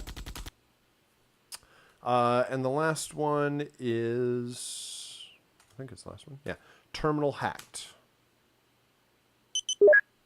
Right, just some sort of electronic sound as the terminal is being hacked. I've heard people like typing on their computers, or it sounds like a keyboard, or there's a voice in there that says terminal hacked. I don't know why a computer would tell you it's been hacked, but whatever. So that hopefully, again, will give you a good direction for your sound design. Always make sure that you mute out the original track. Don't include the original sound effects in there. Create the 22 sound effects for Angry Bots. And I think that should be it. That's certainly quite enough from me for this afternoon. We did the peer review of the submissions, which was always great. Again, it hopefully encourages everybody to submit also for next round. And then we talked about your Angry Bots and your Angry Bots music and sound design. So if you have any questions, go ahead and post them up in the chat, or send me a message. But other than that, let's go ahead and wrap it up there. And I'll see you again on Thursday. All right. Thank you very much.